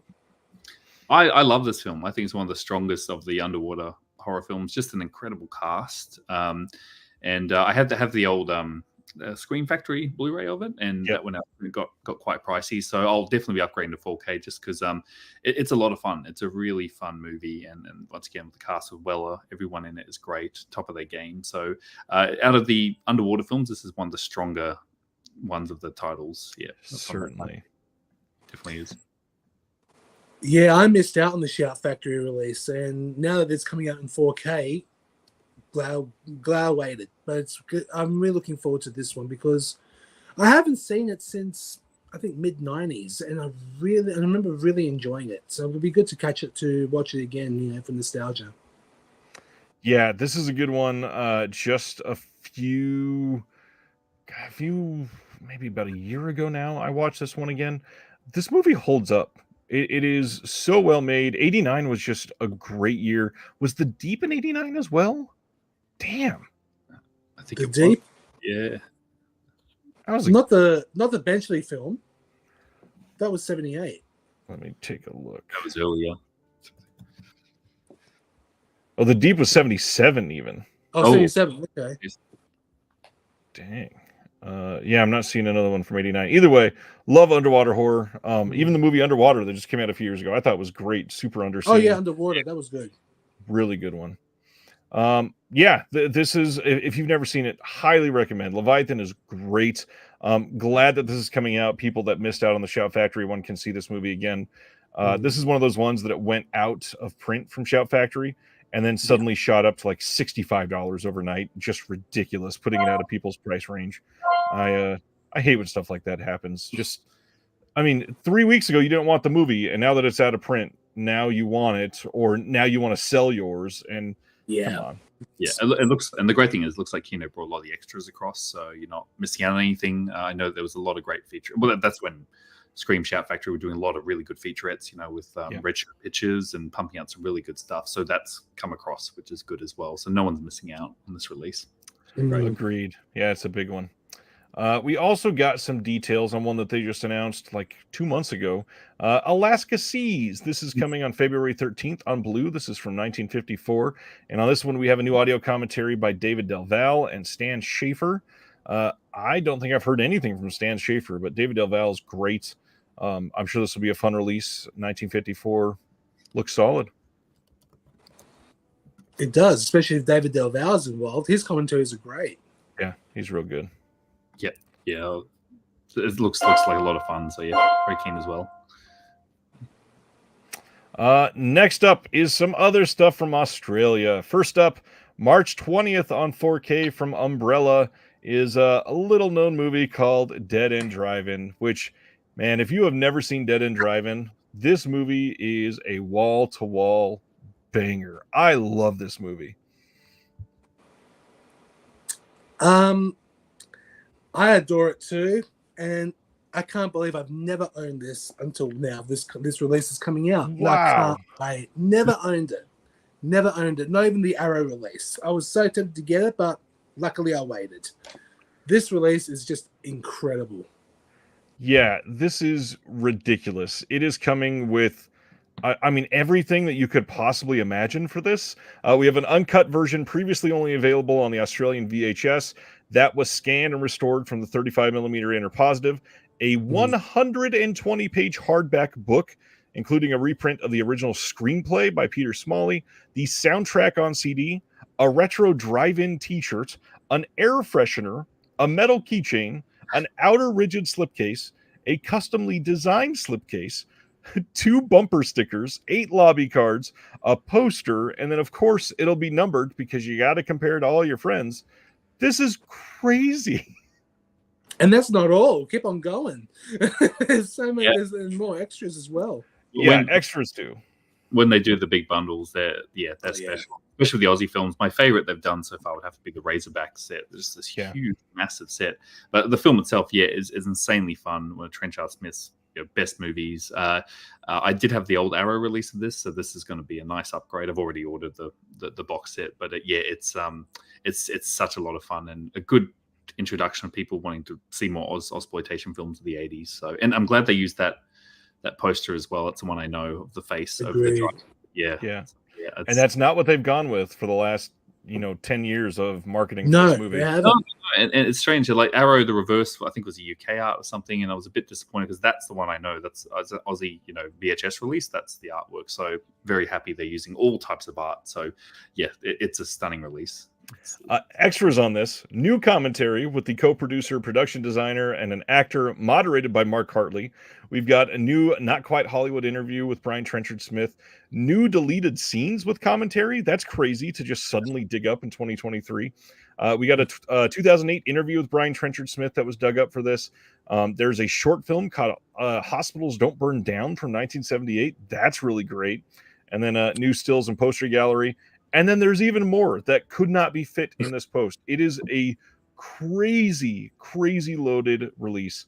The only bad thing I have to say, if you have never shopped from Umbrella, the price for this thing, if you're buying the shirt, $110 Australian or USD, I believe, for this. So in Australian, it's like $160. Yeah. I think 160 AUD. Yeah. I believe that is 160. Was. That is so much money for one film. You have to be a big fan. I know. It's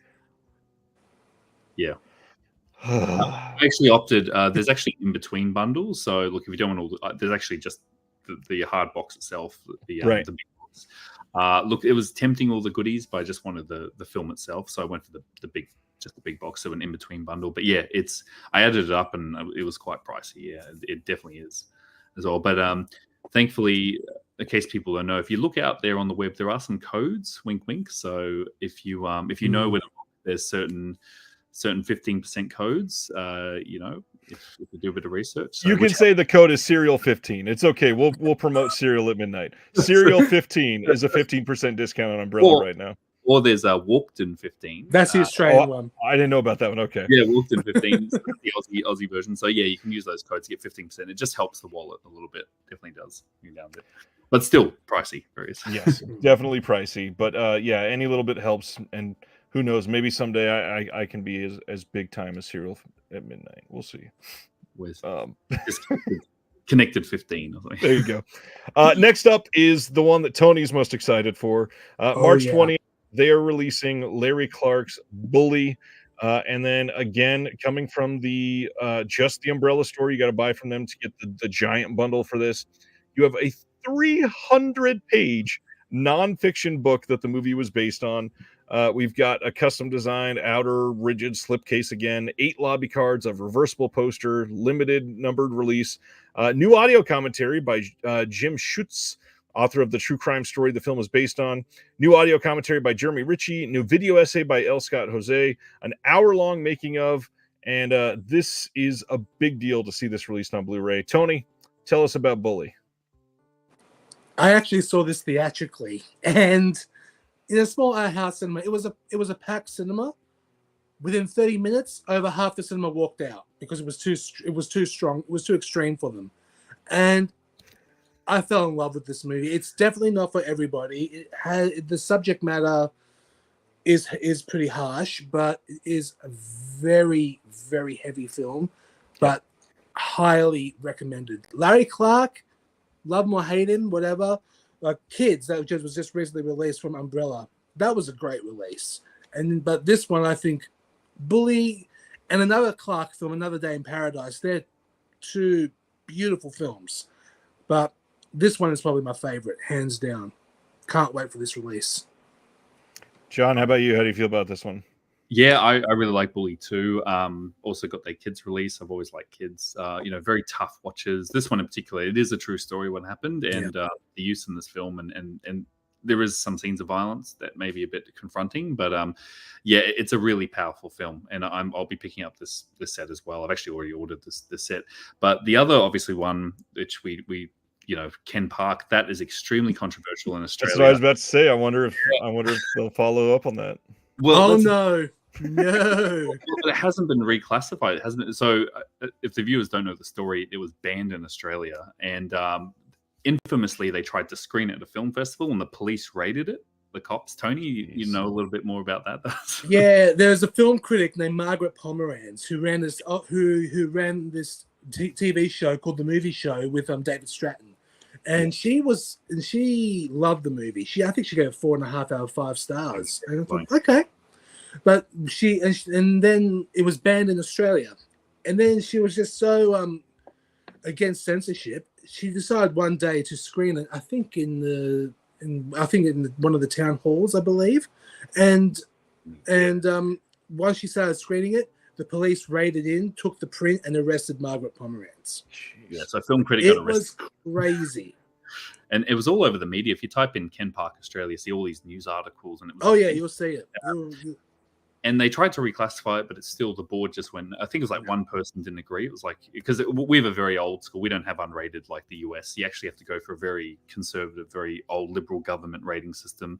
But having said that, look, it has not been reclassified in 20 years. So maybe Umbrella could resubmit it and give it another go. But 20 years ago, they thought it was too extreme for Australians. So, And if I remember right, that one's not because of violence. That one's because of sexual depictions, right? Yeah. Yes, that's right. Yeah, it was a bit too much. And that's the thing, like with our rating board, we're pretty relaxed. Like stuff like this gets passed. If it's violence, no problem at all. But when it comes to sexual content, our rating board sometimes has issues with it. So especially involved, it's the same with America as well, I believe, Ryan. Like I know, if it's hard, a lot of violence, no issues with classifications, but sexual content, you'll automatically get slapped with an NC-17 rating or something along those lines, and a bit too extreme, Here it's supposed again, take it with a grain of salt because I don't know who to believe in this scenario, but I believe Larry Clark has always said that Ken Park has not been distributed in the US because of music rights,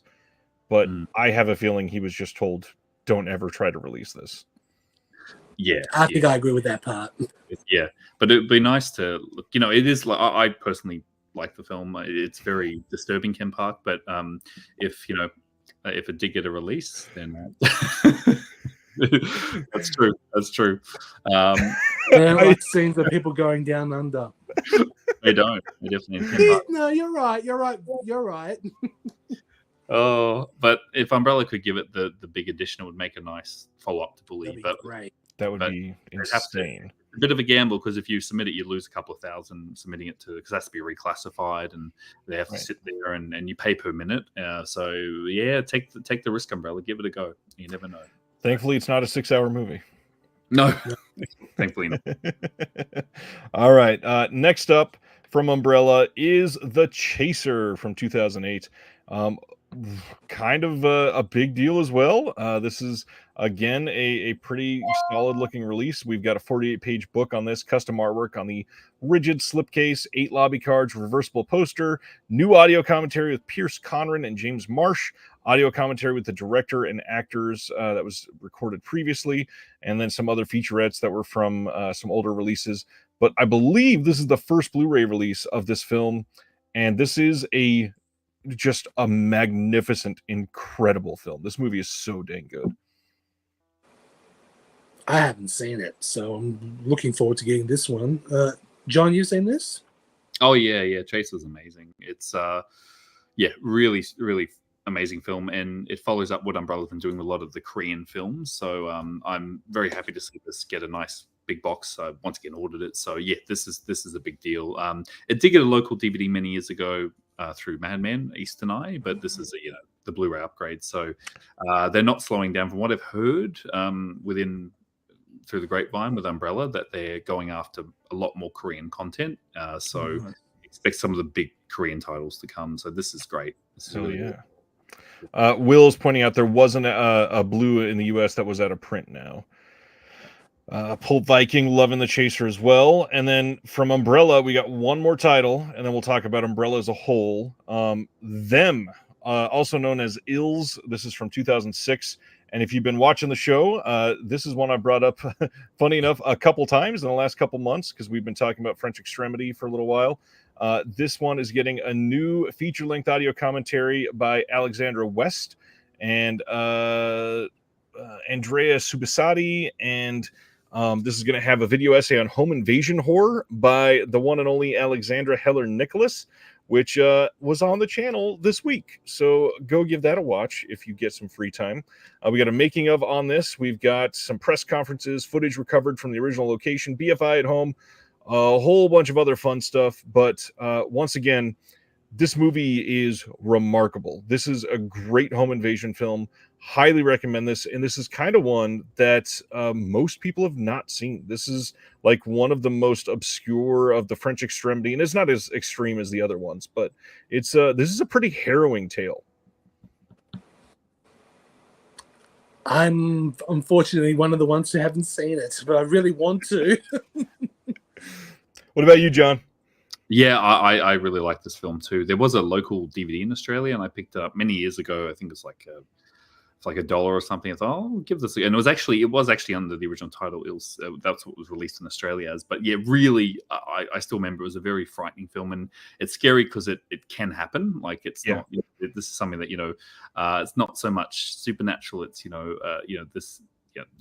Various people in the shadows. This is a very scary topic, and it still freaks me out. It gives me chills, this film. So I went and grabbed this box set. So yeah, highly recommend it. So yeah, really great part of one of the missing films in that so far. Get a blue on the Extremity side.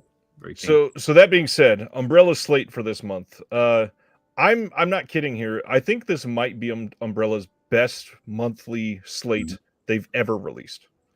Highest quality titles. Greatest looking sets. We got a 4K of an obscure film. Dead End Drive-In is one that many people have still not seen.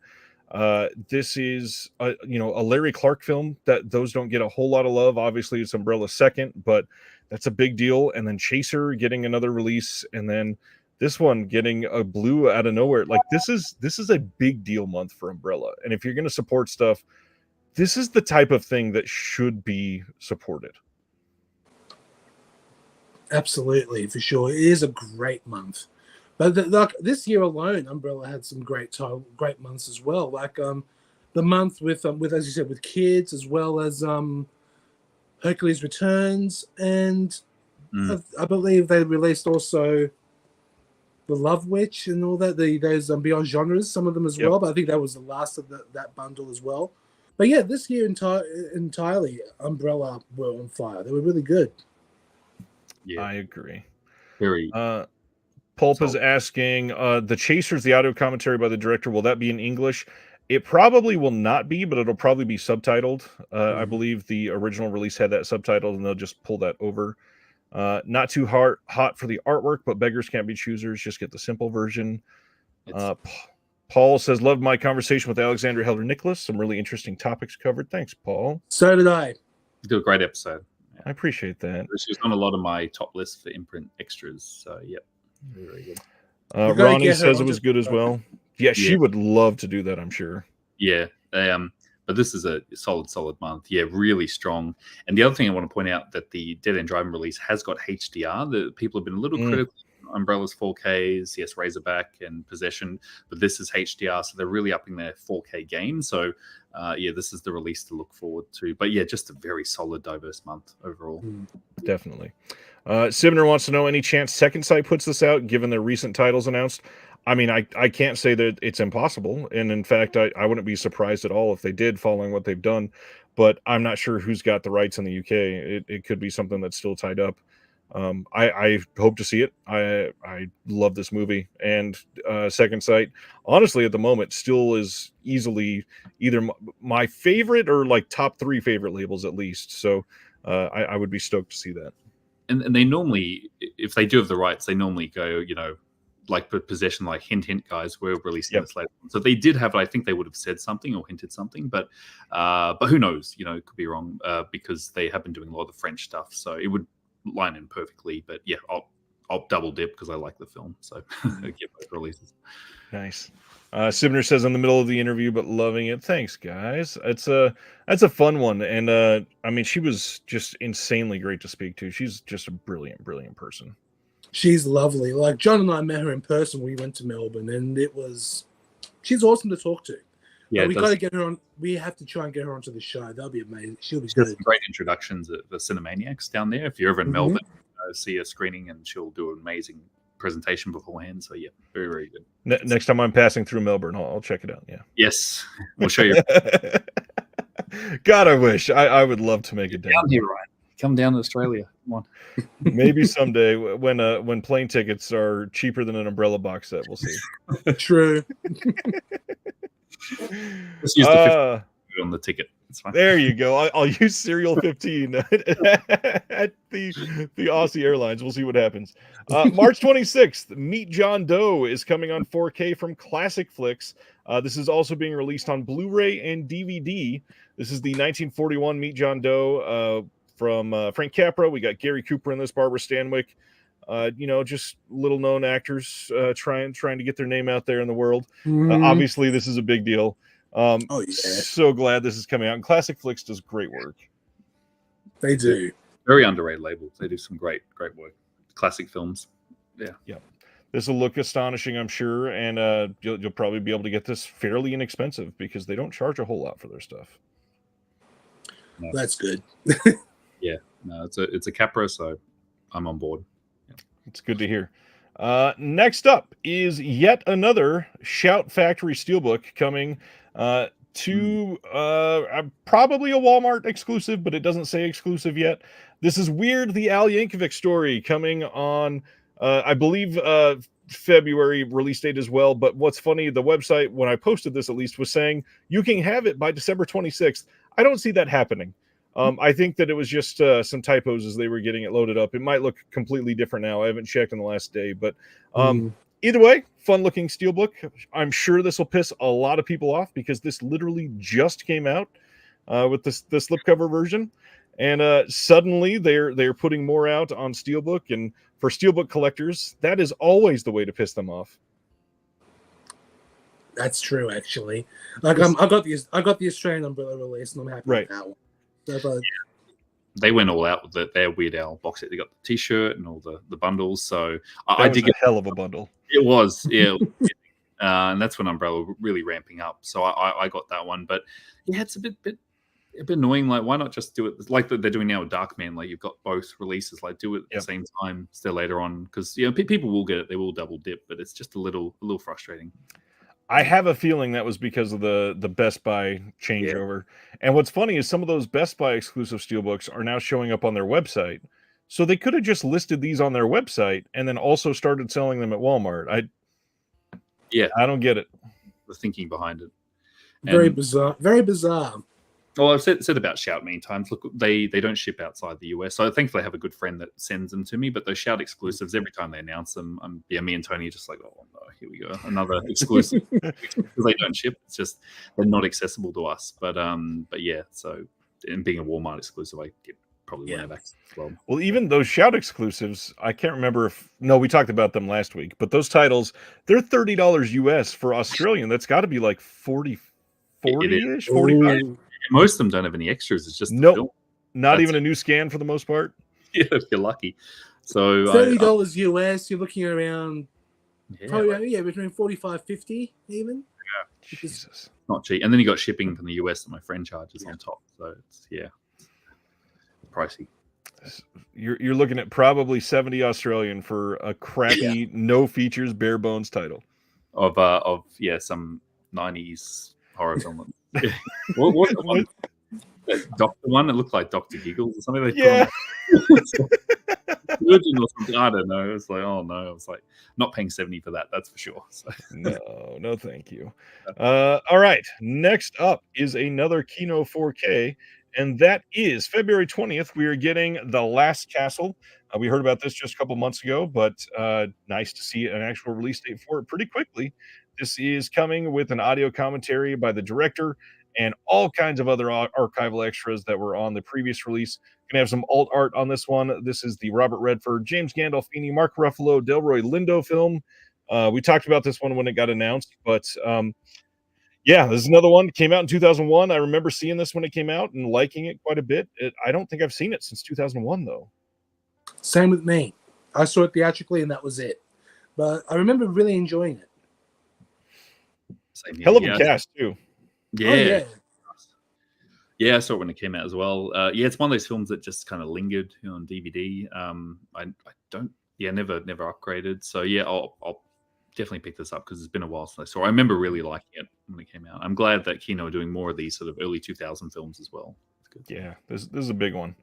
And then 88 Films announced that they are doing Project A collection. This is going to be Project A and Project A Part 2 coming on 4K in the US and Canada on April 23rd. These are going to have Dolby Vision HDR presentation of the Hong Kong cut and Taiwanese cut. We've got a new interview with Stuntman Mars that is going to be newly filmed in 2024. And then all kinds of archival extras. We got a perfect bound book in this, some lobby cards, double-sided poster, a slipcase with brand new artwork from Kung Fu Bob. And then they are probably going to announce some other new extras later because Project A is one of those that's had quite a few releases. But, this looks like a pretty incredible box set if you're into this type of stuff. Yep. Yeah, John, you're into this, aren't you? Yeah, right up my alley. I really like the Project A films. I've got the Eureka box set they did on Blu-ray, but this is that was obviously UK, so this looks like I think a US release, 88 US. So I'll pick it up. I like them both. 88's just killing it with the Hong Kong stuff. So especially the they're doing 4K releases as well. They did a Supercop 4K, so I'll grab this too. Definitely will. So because I big fan of Chan, so one I'll be getting as well. Yeah. Well, the next one is one that a few of us are probably big fans of, and that is erotic thrillers. MVD is adding to their Skin Max line with 5 DVD double features. Once again, these are not HD prints. There's no way that these can come out on Blu-ray. It's not like they're skimping out and only doing it on DVD because that's the cheapest one. This is the best way that they can release these. 5 double features. We got 2 release dates. March 26th, they are giving us Different Strokes and Ultimate Taboo. And then Strip Show and Target of Seduction. Then on April 23rd, we get Galaxy Girls and Petticoat Planet, Forbidden Passions and Lurid Tales, The Castle Queen. Finally, Midnight Temptations and Midnight Temptations 2. How many copies of these are you buying, Tony? Probably 5 of each. I don't know. But that Different Strokes one with Dana Plato, that looks that's actually the only title in there that looks really interesting. These are generally not awful. There's a couple in here No. that are better than others for sure. And I will actually happily pick these up. These are like right now you can get these on Diabolic for only $12 a piece. And when you start looking that these are 10 films for $60, that's pretty incredible. Oh yeah, $10, 10 films, definitely. Yeah, it's right at my alley. I love sort of 90s erotic thrillers. So yeah, if they go for the right price, I'll definitely get them. Some of them I think I have on like maybe a Full Moon DVD or something. That they look familiar from back in the day. So yeah, I'm glad that they're doing this and keeping that genre alive. Because like I said, some of these were shot on video, so we're not going to see Blu-rays or 4Ks, but it's good that they're getting out there, and it's a good genre. And there's recently there was a really good documentary on erotic thrillers that came out. Having a mental blank. It was released by one of the partner labels, Yellow Veil, I believe. Yellow Veil, yes, really great documentary. So we'll go as a nice pairing with these releases if you want to double it up. Well, funny enough, this is probably the best time to promote this for just a quick moment. So I'm going to highlight that on January 1st, we are going to see the voting open for the Shelf Shock Rewind Awards. And that documentary is called We Kill for Love. And I can tell you right now, that got a lot of nominations from the CSC, and you will likely be seeing that on the ballot starting next month. I can't wait until we start seeing some of these votes pile in. Voting for Shelf Shock Rewind will happen for the entire month of January, so get ready. There are, I believe, 27 categories this year, and we changed a couple of them up, and it's going to be a really exciting show. We got a lot to cover. It's going to be great. And sorry, just to interrupt. Yes, Wonderment Project, you're correct. Sorry, they were shot on film but edited on video. So yes, sorry, my mistake. Yeah, because they generally throw away the elements once they edit on video. Yep. On it's thankfully they've been Kino been going back and Vinegar Syndrome and back, and I don't think they're going to do it for these type of films. But yeah, thank you for correcting. That's correct. They definitely will not do that for this. Unfortunately, probably not. That's a lot of time just sitting there staring at Strip Show, getting it to be able to be released on Blu-ray. Next up, Studio Canal in the UK is releasing Circle of Danger as part of their Vintage Classics line. This is from 1951. It's going to have a new 4K restoration of the film with an introduction by Jean-Baptiste Thoiret. That's how you say it, I think. We got an interview with Christina Lane, interview with Imogen Sarah Smith, the trailer stills gallery. And Studio Canal usually does a pretty great job with these Vintage Classics line titles. They do. Yeah, but this one I haven't seen. Same. Yeah, haven't seen either. But you're right, Vintage Classics, amazing. They do some good 4Ks on Vintage Classics. As we all know, The Wicker Man was a Vintage Classic, Tony, release. So, Canal are really just knocking out of the ballpark every time, and top in terms of technically the top presentations across the board. So whenever Canal announced something, so I think they recently announced The Horrors of the Black Museum, and so I went, because I was going to get the US one, but then I saw Canal was doing it. Okay, I'll go for Canal just because I just feel like their level of quality is up there. So yeah, I haven't seen this, but very keen to check it out. Next up is Lawman Bass Reeves. Is coming on January 23rd on Blu-ray. Not sure much about this, if it's connected to one of Taylor Sheridan's 19 shows that he's done or whatever, but I've heard that this is decent. You guys see anything like this?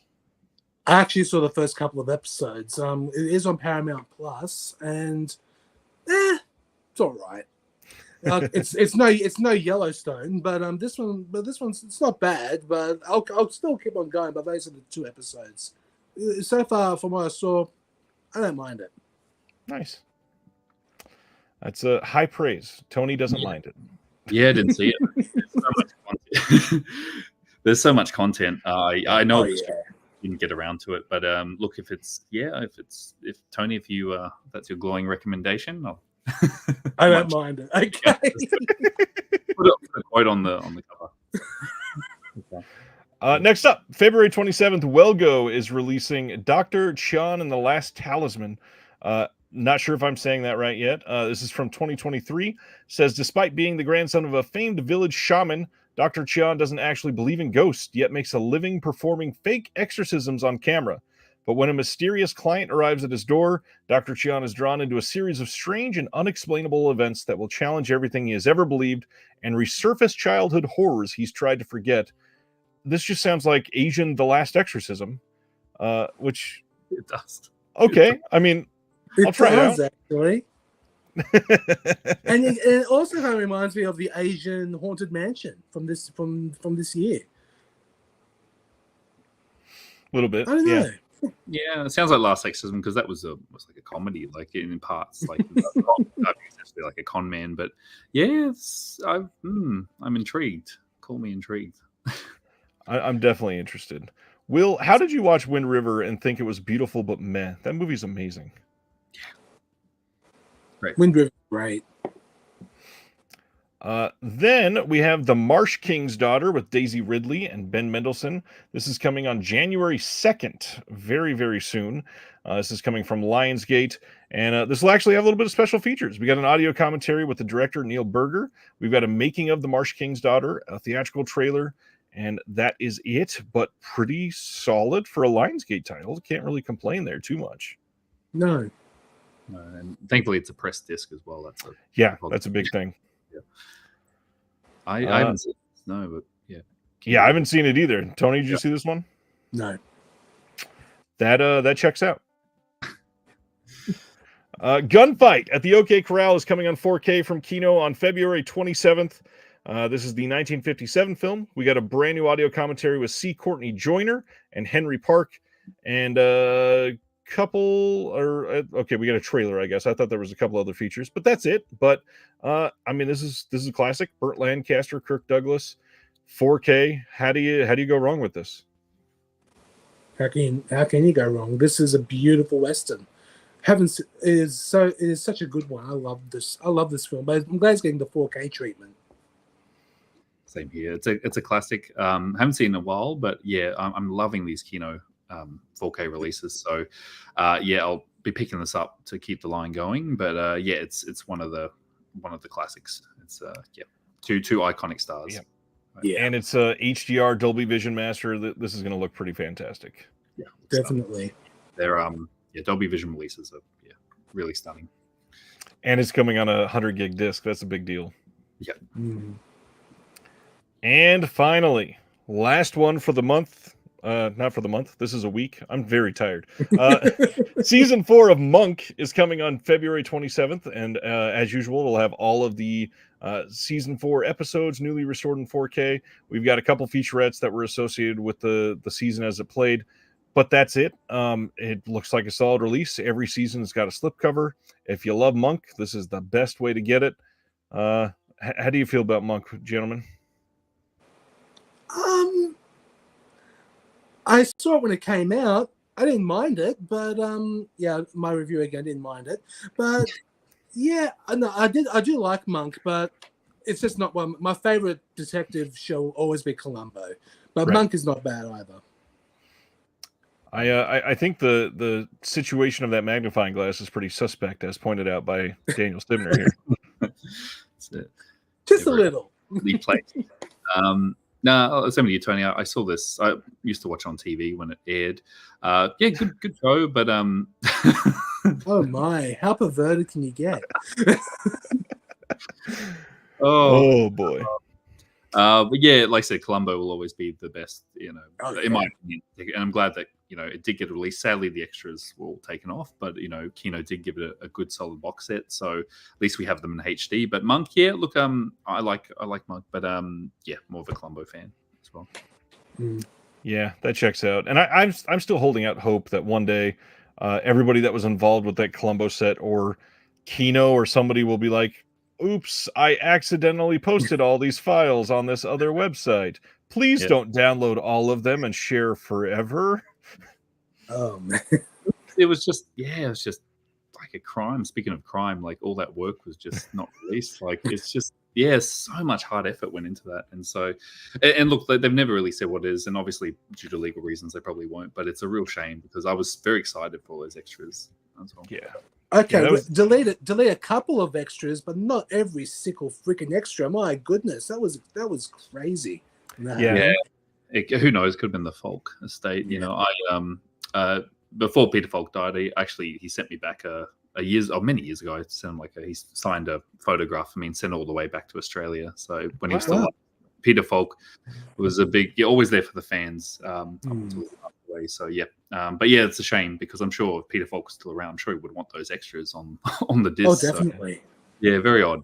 Very odd. Especially after everybody's already been paid for them. Kino lost a lot on that release, guaranteed. Oh, I bet. Yeah. All right. Then we always follow that up with what is coming out next week, just in case you forgot. And there's some things, not a ton. Usually the last couple weeks in December are semi-light. We've got The Inspector Wears Skirts. This one is dropping officially next week. We got The Man in the Iron Mask 4K from Shout Studios. Last Man Standing also coming from Shout. All of the partner label titles should be shipping soon from OCN. Fist of the North Star, Pig Killer. That's another one of the partner label titles. Blue Jean Monster from 88 Films. Not a whole lot more. That's not just partner label titles. But there's a lot to look forward to in the next year. Any of these that are not partner labels that you're super excited about? The slip of Take It Out and Trade, that because I love Ed Wood. That one would be pretty cool. Yeah. And, yeah, the 88s, I'll be grabbing them. All the Asian stuff they do. Interesting week. Man in the Iron Mask, I had the old Blu-ray Shout Select, so that's what I got as well. So once again, it's one I might just wait a little bit for a good price. I'll pick it up. I don't think there's a slip on that, so probably not. That once again, it's crazy. It's does it have a slip? Is there a sense of urgency? But I'll just wait if it doesn't. But bit of an interesting week coming up. But they're the ones, my picks as well. I'd be going for.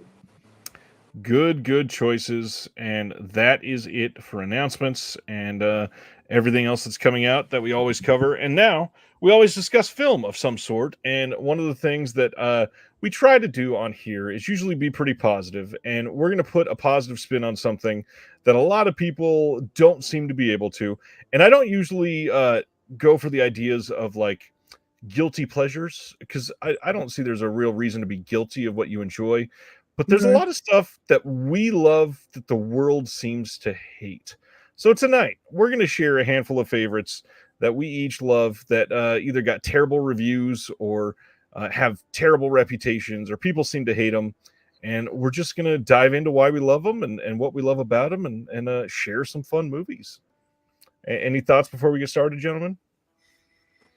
Well, I'm looking forward to this topic in particular because I remember when we spoke to you the first time, Ryan, we discussed how much I saw this movie right here, my very first VHS rental, and then it brought my love for bad films, and then it just grew from here. And I'm really looking forward to discussing some of my favorites. Absolutely. Yeah, it is an art form, cinema. Some people may, everyone sees it differently. It's a different perspective. So, yeah, there's films that I know, Tony, you're a big fan of cult films that are considered trashy. I know Tony's favorite is Boom. Is that one of your favorites? Well, I'll discuss that soon. Sorry. Spoiler. Did I? Oh, sorry, Tony. I didn't. No, I just meant no. It's okay. I'll discuss that soon. I just meant you like those sort of cult films that John. Yeah, I do. But I'll tell you, it's one of my honorable mentions. That one, but I do like that one. I'm gonna say I'm the ones I picked up on for more recent films that really got a trashing from the critics and also the audience. So yeah, but it depends. Everyone sees them differently. So yeah, it's an interesting topic. Yeah. Before we dive into titles, I do want to take another moment to say. Imprint Cast is amazing. Indicator Cast is amazing. I listen to you guys all the time, and the one episode I've been able to be a part of, I am just immensely honored to be a part of it. And I implore everybody that is watching or listening later to please go look up Imprint Indicator Cast. Links are in the description. It is one of the better shows that you will find. Deep dive into two of the best, more consistent labels out there across the entire wide variety of them. But best of all is John and Tony are two of the most impassionate people about physical media that I just feel this affinity with. And I could not support two better people. You guys are amazing. and everybody should be piling up to try to listen to everything these gentlemen talk about. So please give them a follow. Thank you for the kind words, Ryan. It means a lot. Absolutely. Yeah, thank you so much, Ryan. And obviously, having you on the show was one of my favorite episodes we did. So we all speak the same language, share the same passions. Really appreciate it. Definitely. Well, we are going to have you on again very soon. Definitely, we will figure out something. We're gonna have to tell that horror story one of these days. By the way, we will. We will definitely. Oh yes. It'll be a 2-hour outtakes part. Anyways, the audience can't know what we're talking about, but that's perfect. We're gonna dive in. A couple of mine are gonna be semi cheeky because they're big titles, and nowadays I think a lot of them have been reassessed, and the people are starting to come around on a couple of these. And there are a couple that I've talked about a lot, but I really think that they deserve an extra spotlight tonight to highlight how much people can turn around on films or how misunderstood some of these can be. So we're going to start with number 5, count ourselves down. John, why don't you hit us with the first one? Yeah, so I went for the obvious, and they're going to get more obscure as they go down. So so really obvious one. This was considered one of the biggest bombs of all time, but I really like it, and it's Cutthroat Island. So just a good old-fashioned swashbuckler adventure film of the 90s, lavish production. Rennie Harlan directed it. It's so much fun. There's a lot of hate. Once again, people hate it more for being a flop than the actual film, and obviously same like Heaven's Gate, people just saw that film, oh, it's a flop, it's got to be a bad movie.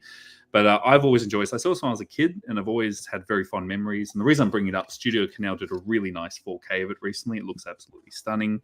But yeah, just I don't get the hate for Cutthroat Island. I get it. Yes, it did bomb, but it's not the worst movie ever made. There's there's definitely a lot more out there that's terrible. But yeah, this is one I really enjoy, and I thought I'd give it a spotlight because of the new 4K. So yeah, it's just a fun adventure film. I really like it, and it's not that terrible. People say it is. I feel like Cutthroat Island was slightly ahead of its time. If it came out like 3 or 5 years later, I feel like it'd have a much bigger audience. It would have, yeah. Because then look, years later, you have Pirates of the Caribbean, and obviously this was just slightly ahead of the curve, and with the massive adventure budgets. So yeah, absolutely agree there. But yeah, really, really fun film. And before Cutthroat Island, Roman Polanski did a film called Pirates with Walter Matthau. That was a huge bomb as well. And that still hasn't got a physical release for quite a while. And that killed the pirate genre for years. It Until it got resurrected by Pirates of the Caribbean. So yeah, can kill it. So Tony, what you got at number 5, sir? Okay, my number 5. This movie does have a special place in my heart because it's The Room. I love this movie. It's just so much fun. I saw it. There is a cinema here in Sydney called the Orpheum Palace, the Hayden Orpheum, I should say, in Cremorne in Sydney. For 11 years, they played this film the first Friday of every month. Jesus. And I've seen this 5 times.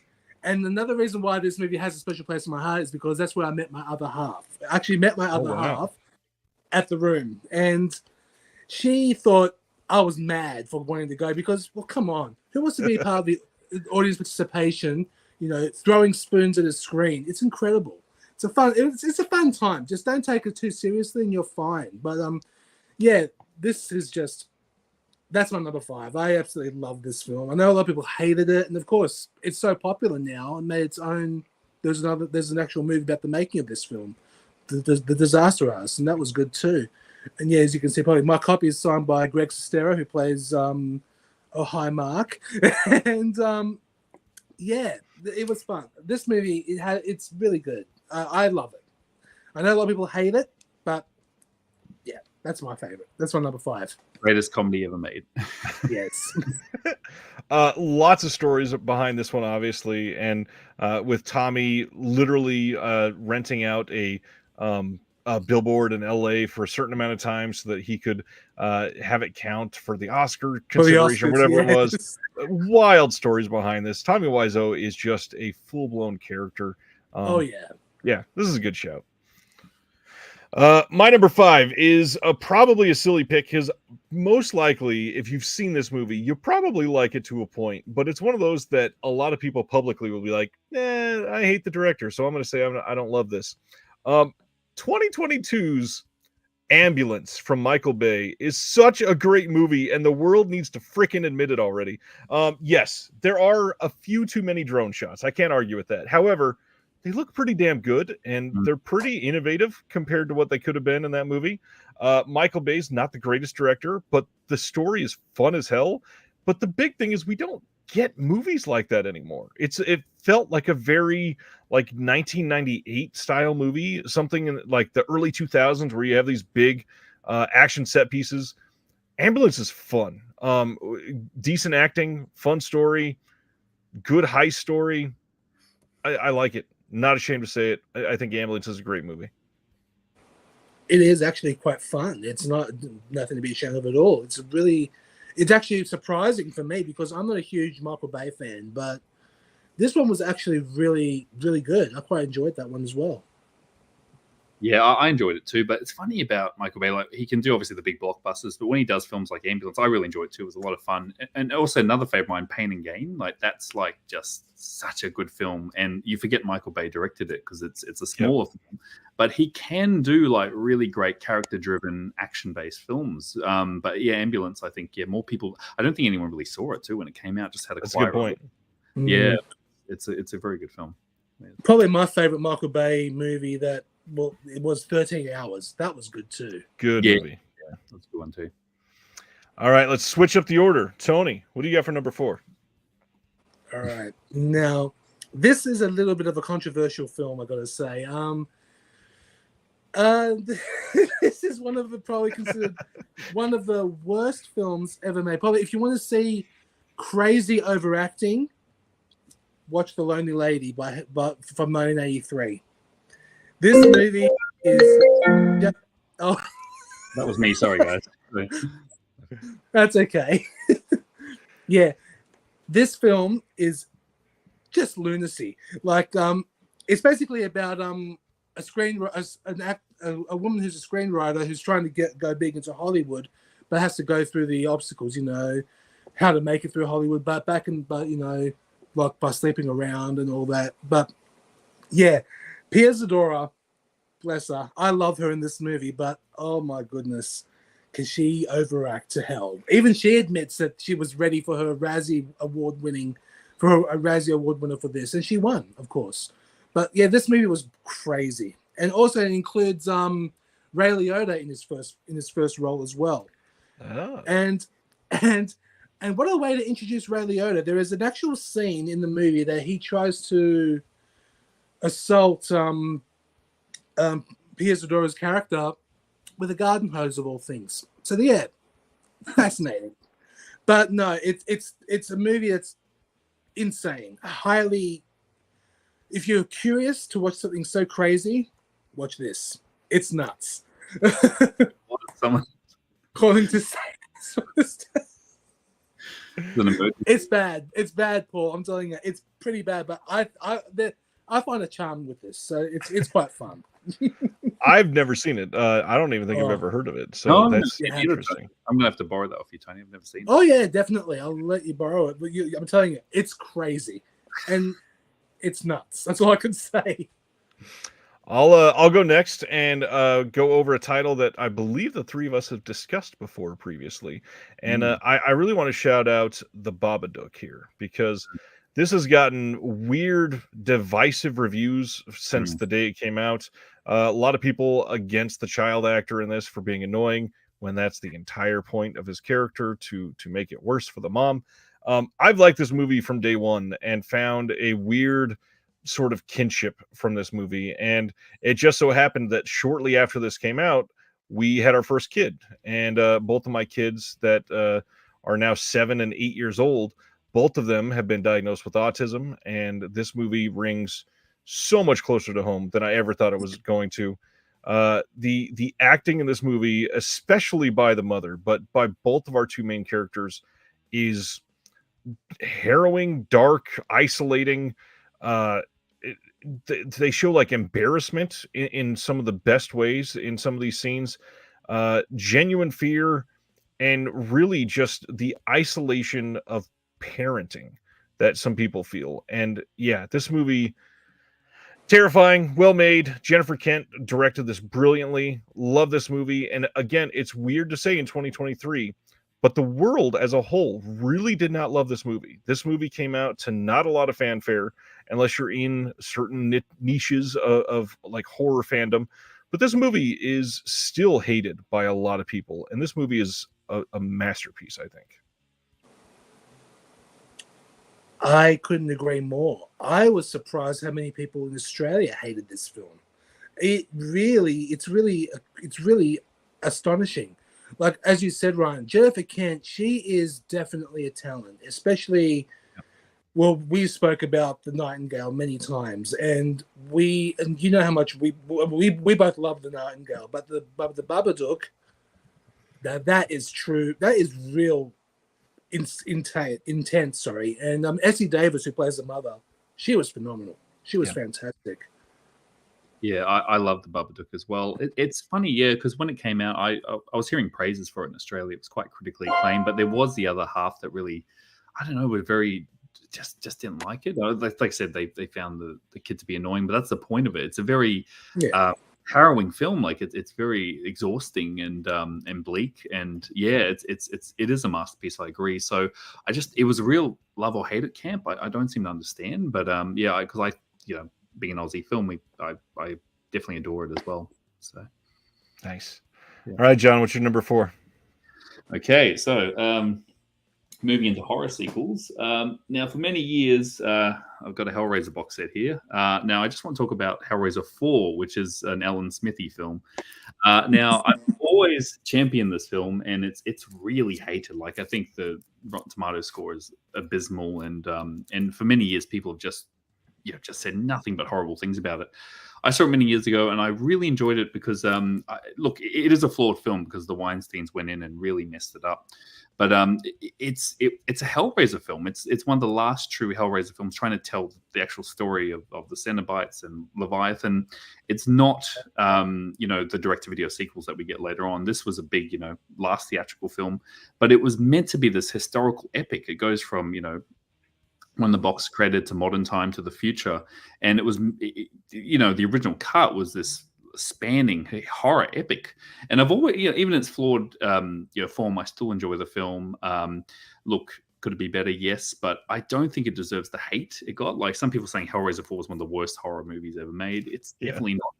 Look, I'm glad Arrow included it, and they did include a work print, which is different. They did include, which actually improves the film because it actually adds it in the original order it was meant to go in.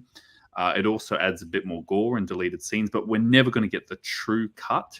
Look, there are deleted scenes. I actually have I pulled this out as well. I want to show this. Many years ago, I got this magazine at a fair, and it was actually talking about Hellraiser 4. It came out at the time. But there's so much in here. Like I was reading, I was like, oh wow, all this, but it never came to fruition. So obviously, Angelique in the this is not in the film.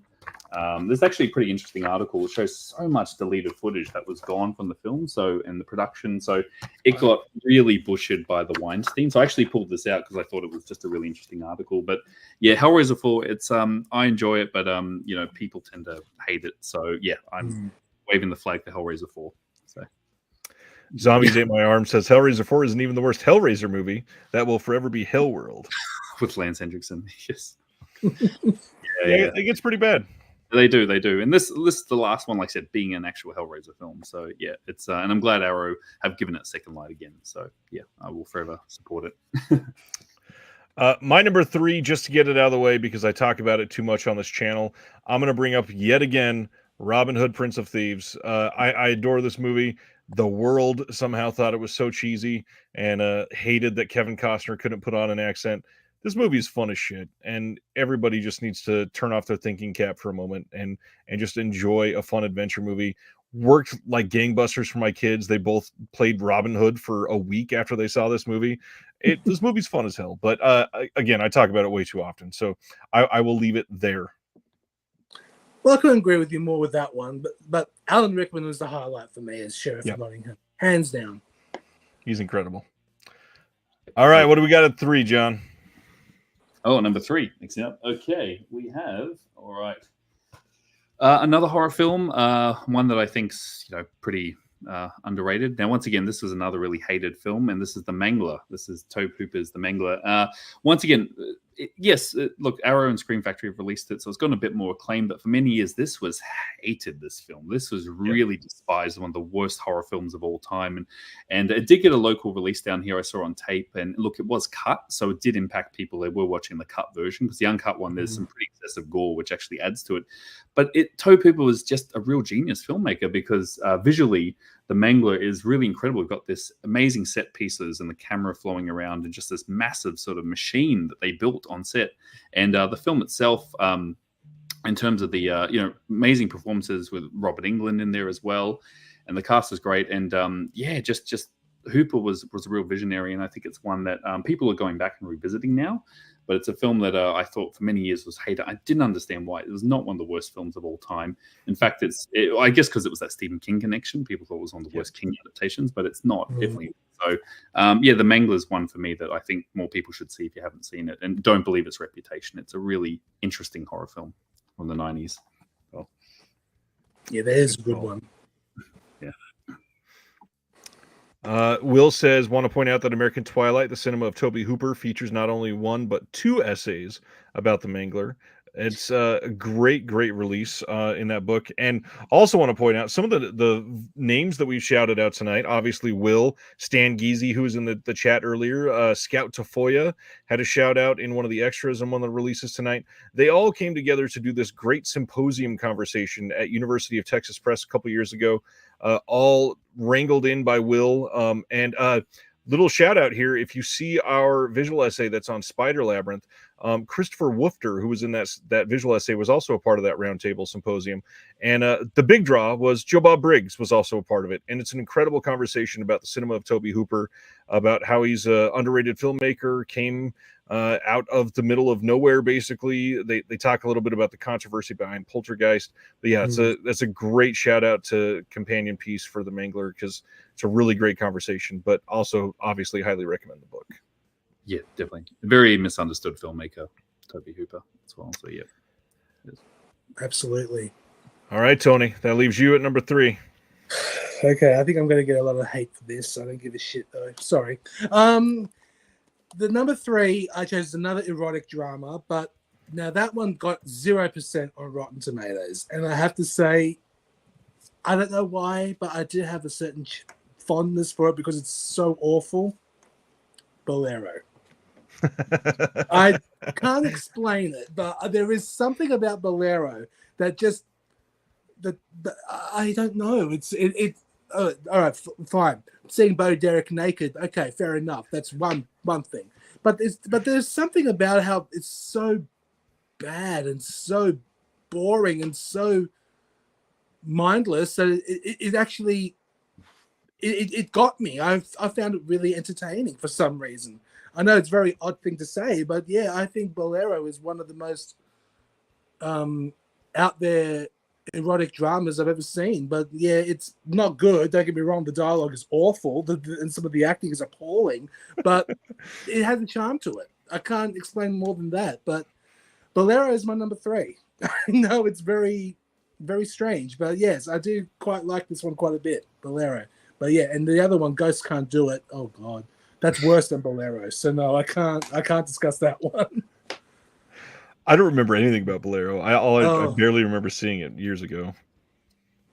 Another canon classic? It is a canon classic, yes. Yeah. Hey Jeremy, how you doing? Hello. Tony, you have the worst taste in movies. Well, that's the point, isn't it? That's the whole... There's some bad. Oh, wait till you see the next one. That's what I'm saying to you.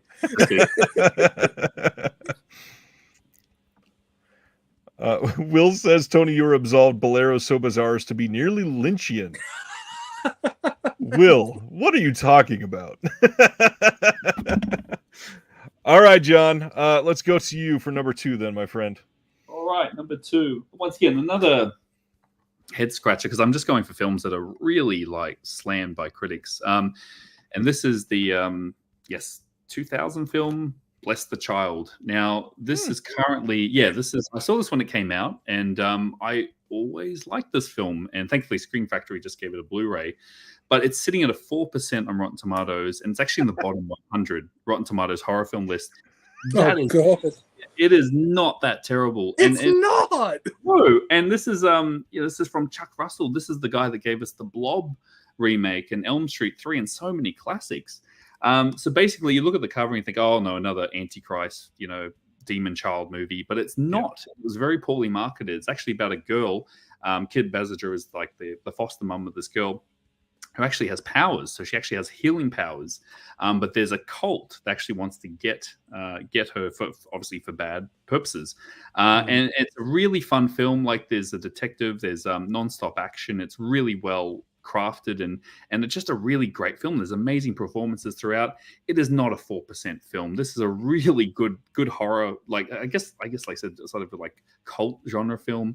And it's one that I think people should give a second chance. I'm really happy that Screen Factory gave it a Blu-ray, but just to see it sit on 4%, that's ridiculous. It's not a 4% film. So yeah, it's not as terrible as the reputation is. It's not. I saw it when it came out as well. I quite liked it very much. Yeah, very stylish because Chuck Russell's always been a great stylish director. So yeah, it's just don't believe the that's the thing. Like it was in the back of my mind because it's been years since I saw it, and then the Blu-ray came out, so I gave it another chance. But yeah, just not a 4% film. That's for sure. Yeah, I agree. This one's pretty decent. Now I'm dying to see. Paul is asking you, Tony, is the next one what I think it is? Tony, how bad are we getting there? Oh no. What's number 2? This movie got 3% on Rotten Tomatoes, but it deserves it. But as I said, I saw this theatrically in 2000 when it came out. I couldn't stop laughing for the life of me. Battlefield Earth. One of Tony's favorites. I know it's bad. I admit it's horrible. It's one of the worst films ever made, but it's great for a laugh. It is some of the funniest dialogue, funniest acting, funniest. It's just funny. It's just one of the worst sci-fi films ever made, but it is hilarious. I can't explain it. John Travolta is just nuts. Paul, oh dear. Was it what you thought it was, Paul, or no? No, it was. Yeah, this one I have a soft spot for because it makes me laugh when I'm feeling down. So yeah, that's why this is my number 2. Sorry. Yeah, this one deserves to be tucked away in a drawer. Oh yeah. I'm not normally one to crap on it, but yeah, this movie is just so bad. This is like Scientology the movie, and it's just not good. And I remember just the camera angles that film. It was giving me a headache. Angle, yeah. Oh my, yeah. I love how I'm saying that, and then I have to defend what I'm about to say. Okay. So mine is going to be much more modern than Battlefield Earth. This is actually a partner label release that I had heard about before it was announced, and this came out through Utopia. And this is a 2020 film called Shit and Champagne. And this is a movie about a stripper who is expecting her boyfriend to propose. And instead, there is this wild crime exploitation film that follows. And this movie got a lot of hate. This is filmed by a bunch of people that are drag queens that are known in the scene, that are very well known for over-the-top acting, and oh my god, does the humor just hit for me hard in this movie. There is a line in this movie, not kidding here, where somebody says, "The last time I saw you, you were crashing harder than a princess in the tunnel." And that is just such a lowbrow joke that it is so funny to bring up in 2020 in a movie. The acting in this, like, if you're expecting good continuity, this is not the type of movie for that. This movie is incredible. It's campy, it's crass, it's like this courageous just out of nowhere attempt at being funny and subversive at the same time. The tone of this whole thing, it is set like a 70s like Foxy Shazam type film, and it's so good. Yeah, people that have never seen Shit and Champagne, if you read a review, don't believe it. This is easily like a 4.5 star film for me.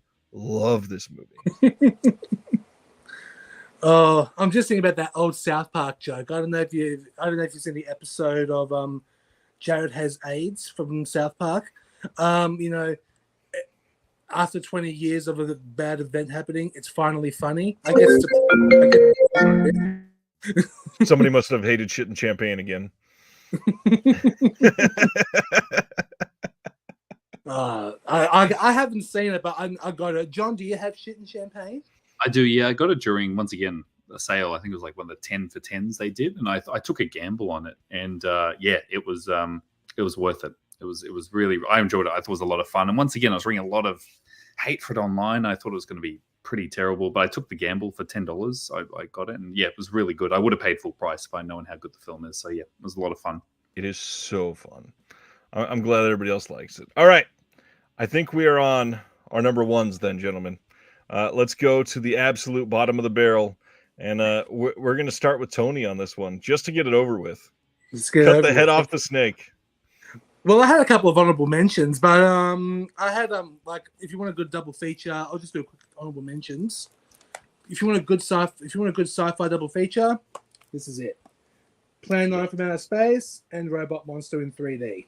That was a really good double feature.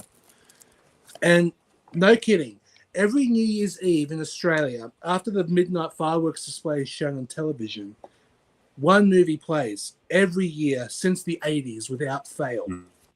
And this can't stop the music. This film is just nuts. And of course, it has Bruce Jenner back then, as well as Valerie Perrine from Superman. And yeah, it's a fun film, but not great. And then the movie that John mentioned earlier that I was going to give his honorable mention was Boom. This movie, if you ever want to see a film with Richard Burton, Elizabeth Taylor, and Noel Coward drunk out of their minds while filming, this is the one. And it's one of John Waters' favorite films. I saw this at the Sydney Opera House when John Waters was there doing a double features film from Hell Festival. And this was one of them. And yeah, this one I highly recommend. But my number one movie is the 1995 masterpiece, Showgirls. I watch this religiously, and my other half, she's never seen it, and she absolutely adores it. And I was actually surprised that she would hate it, to tell you the truth. But yeah, this movie is my number one, bad reviewed, but loved by audiences everywhere. I adore this movie, hands down. Certainly not loved by all audiences. There's a lot of people that definitely misunderstood that movie like crazy. And honestly, absolutely, you could kind of make that argument for literally every Verhoeven movie ever made. Yeah, I guess you could. Yeah, even RoboCop. I mean, there's a lot of people that left that movie with the complete opposite of what that film is trying to tell you in there. Yeah, that's right. You did have a point there. Paul says, fantastic number one pick. Chris says, never stop laughing at Liz Taylor screaming shit on your mother to one of her servants. Yeah. It is crazy. Food, thanks for everything, Julie Newmar. That's a good one. That is a good pick. Danny says, I watched Can't Stop the Music in the cinema back in the day. Audience was dancing in the aisles. Nice. Oh, wow. That would have been fun.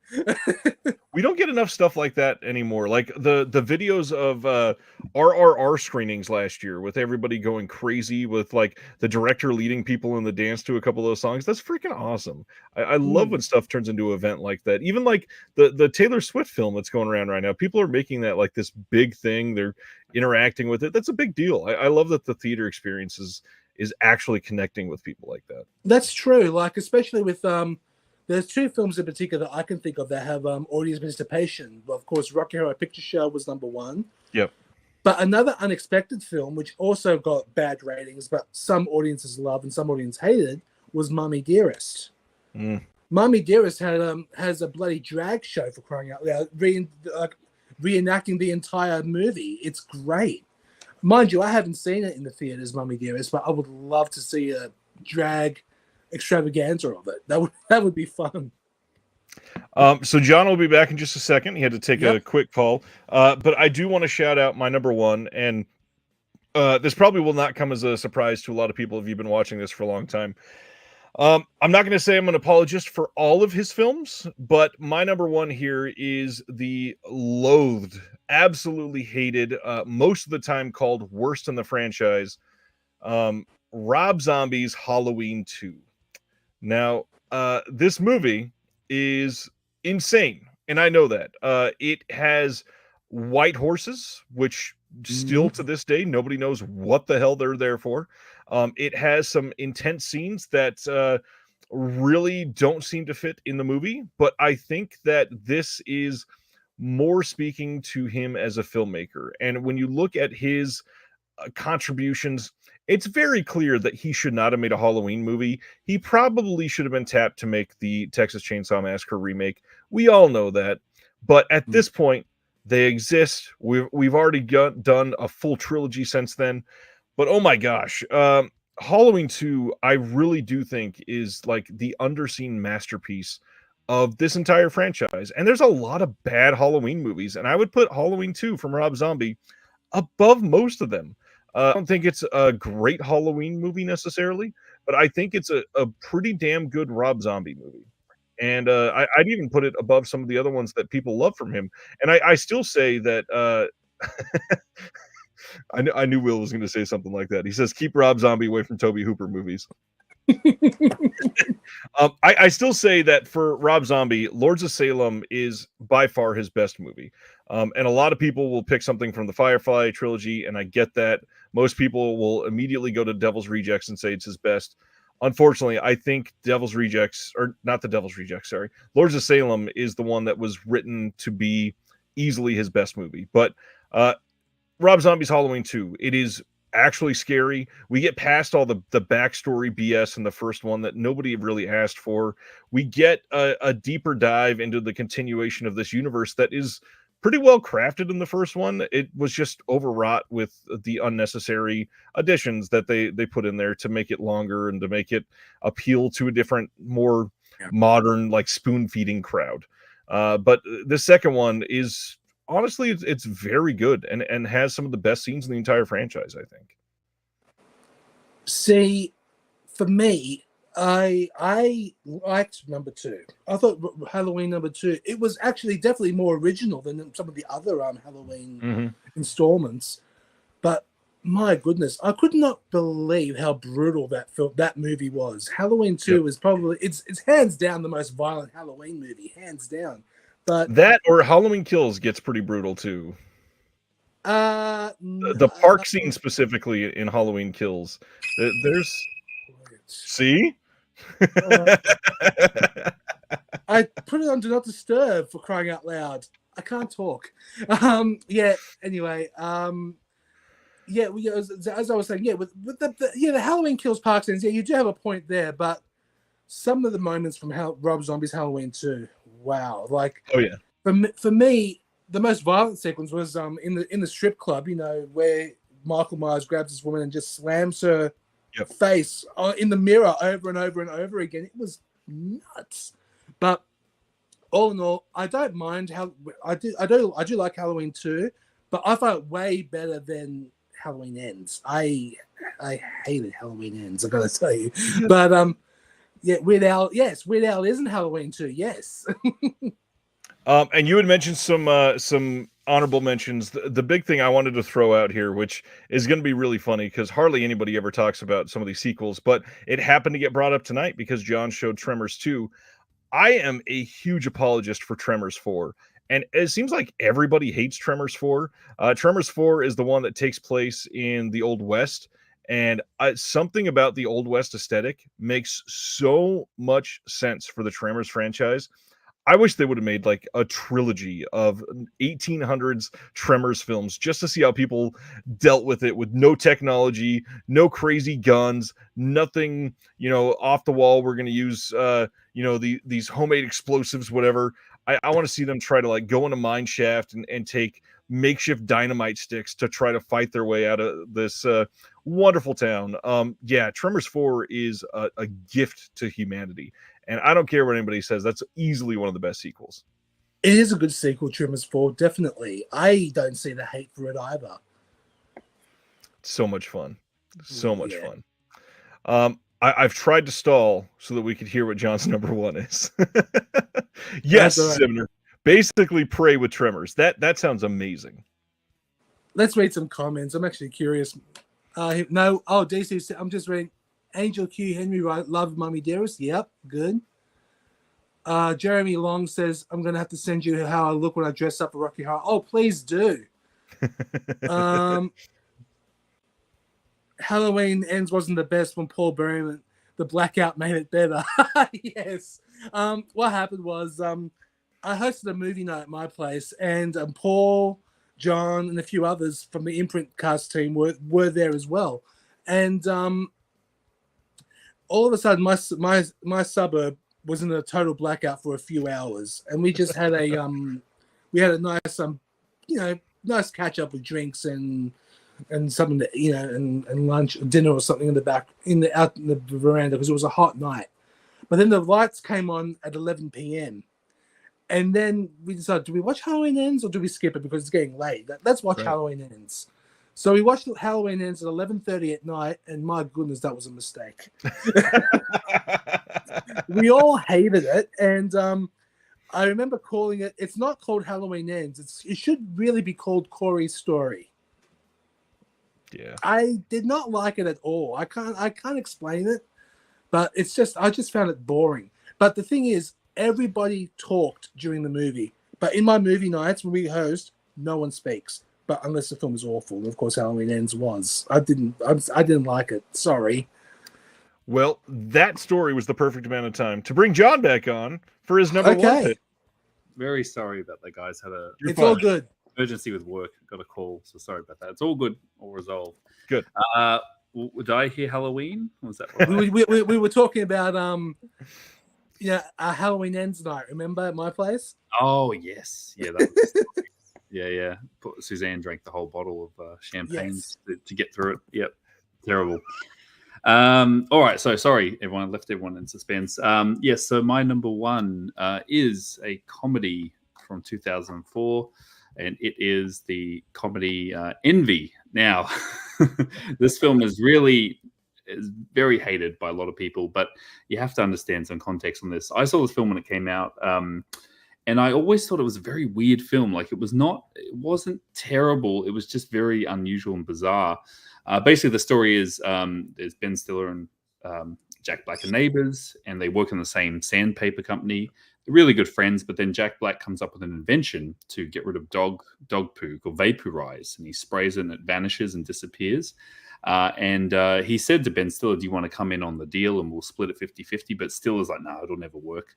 But his invention does become successful, and Jack Black buys a mansion across the road from him, is very rich, very wealthy, and Ben Stiller's stuck in the same boring daily job, and the envy begins, and he really hates Jack Black. And it's a really bizarre, dark comedy. And once again, this film, I mean, this was directed by Barry Levinson. Like, this guy gave us Rain Man and Good Morning Vietnam and like real classic films. Like, he is not a bad director.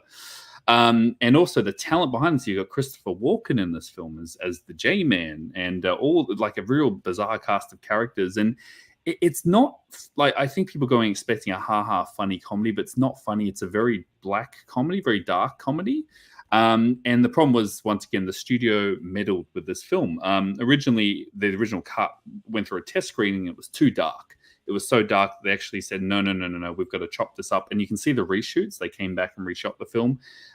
So the original cut, I'm very curious what it would be, but it's not the worst comedy ever made. It's I think if the original cut was found, I think it would be up there in regards to the cable guy, you know, was hated at the time, was not funny, just too like bizarre and dark. But it's a film I really like, and just a very surreal comedy, and even the way it's shot, it's very sun-drenched, and it's like in an alternative reality. It's like a 1970s office. It's a very strange film, and so look, I don't know if his original cut will ever be released. This was a disappointment. It did get a Blu-ray from Shout Factory. I was really excited. And there are some extras, but it's just like a photo gallery. But there's a ton of deleted scenes you can see online through trailers and stuff. So if his original cut will ever be released, I don't know. Maybe because the studio were wanting a film like this summer, Ben Stiller, but it's not. It's actually like I said, a more complex film than what you think it is, even though it sounds like a very silly premise. But anyway, that was Envy. People shit on this film, no pun intended, but I think it's a really bizarre, underrated comedy. So that was my number one. So I don't know if anyone's seen it or rewatched it, but it's a really surreal film. So. All right, that's a good pick. I've still never seen it. I had when they announced the blue, I definitely wanted it. I'm trying to wait for it to be just a tad bit cheaper, but definitely what I'm into. And yeah, the cable guy is a good shout. Funny enough, I did a podcast episode today that won't be out for a few months yet, but we discussed the cable guy quite in length because of how overshadowed that film was because of the whole Jim Carrey legacy from before that time. And that movie is kind of a masterpiece if you watch it back today. Like, the cable guy is incredible, and most of it is due to somebody in Envy, which is Ben Stiller. Ben Stiller makes so much of the cable guy exactly what it is. That's a great pick. I'm definitely gonna have to check that out now. If you get it at a good rate, definitely pick it up. But yeah, once again, it's a shame because I thought that was their chance to maybe look for the original cut, which I do know does exist in Dream.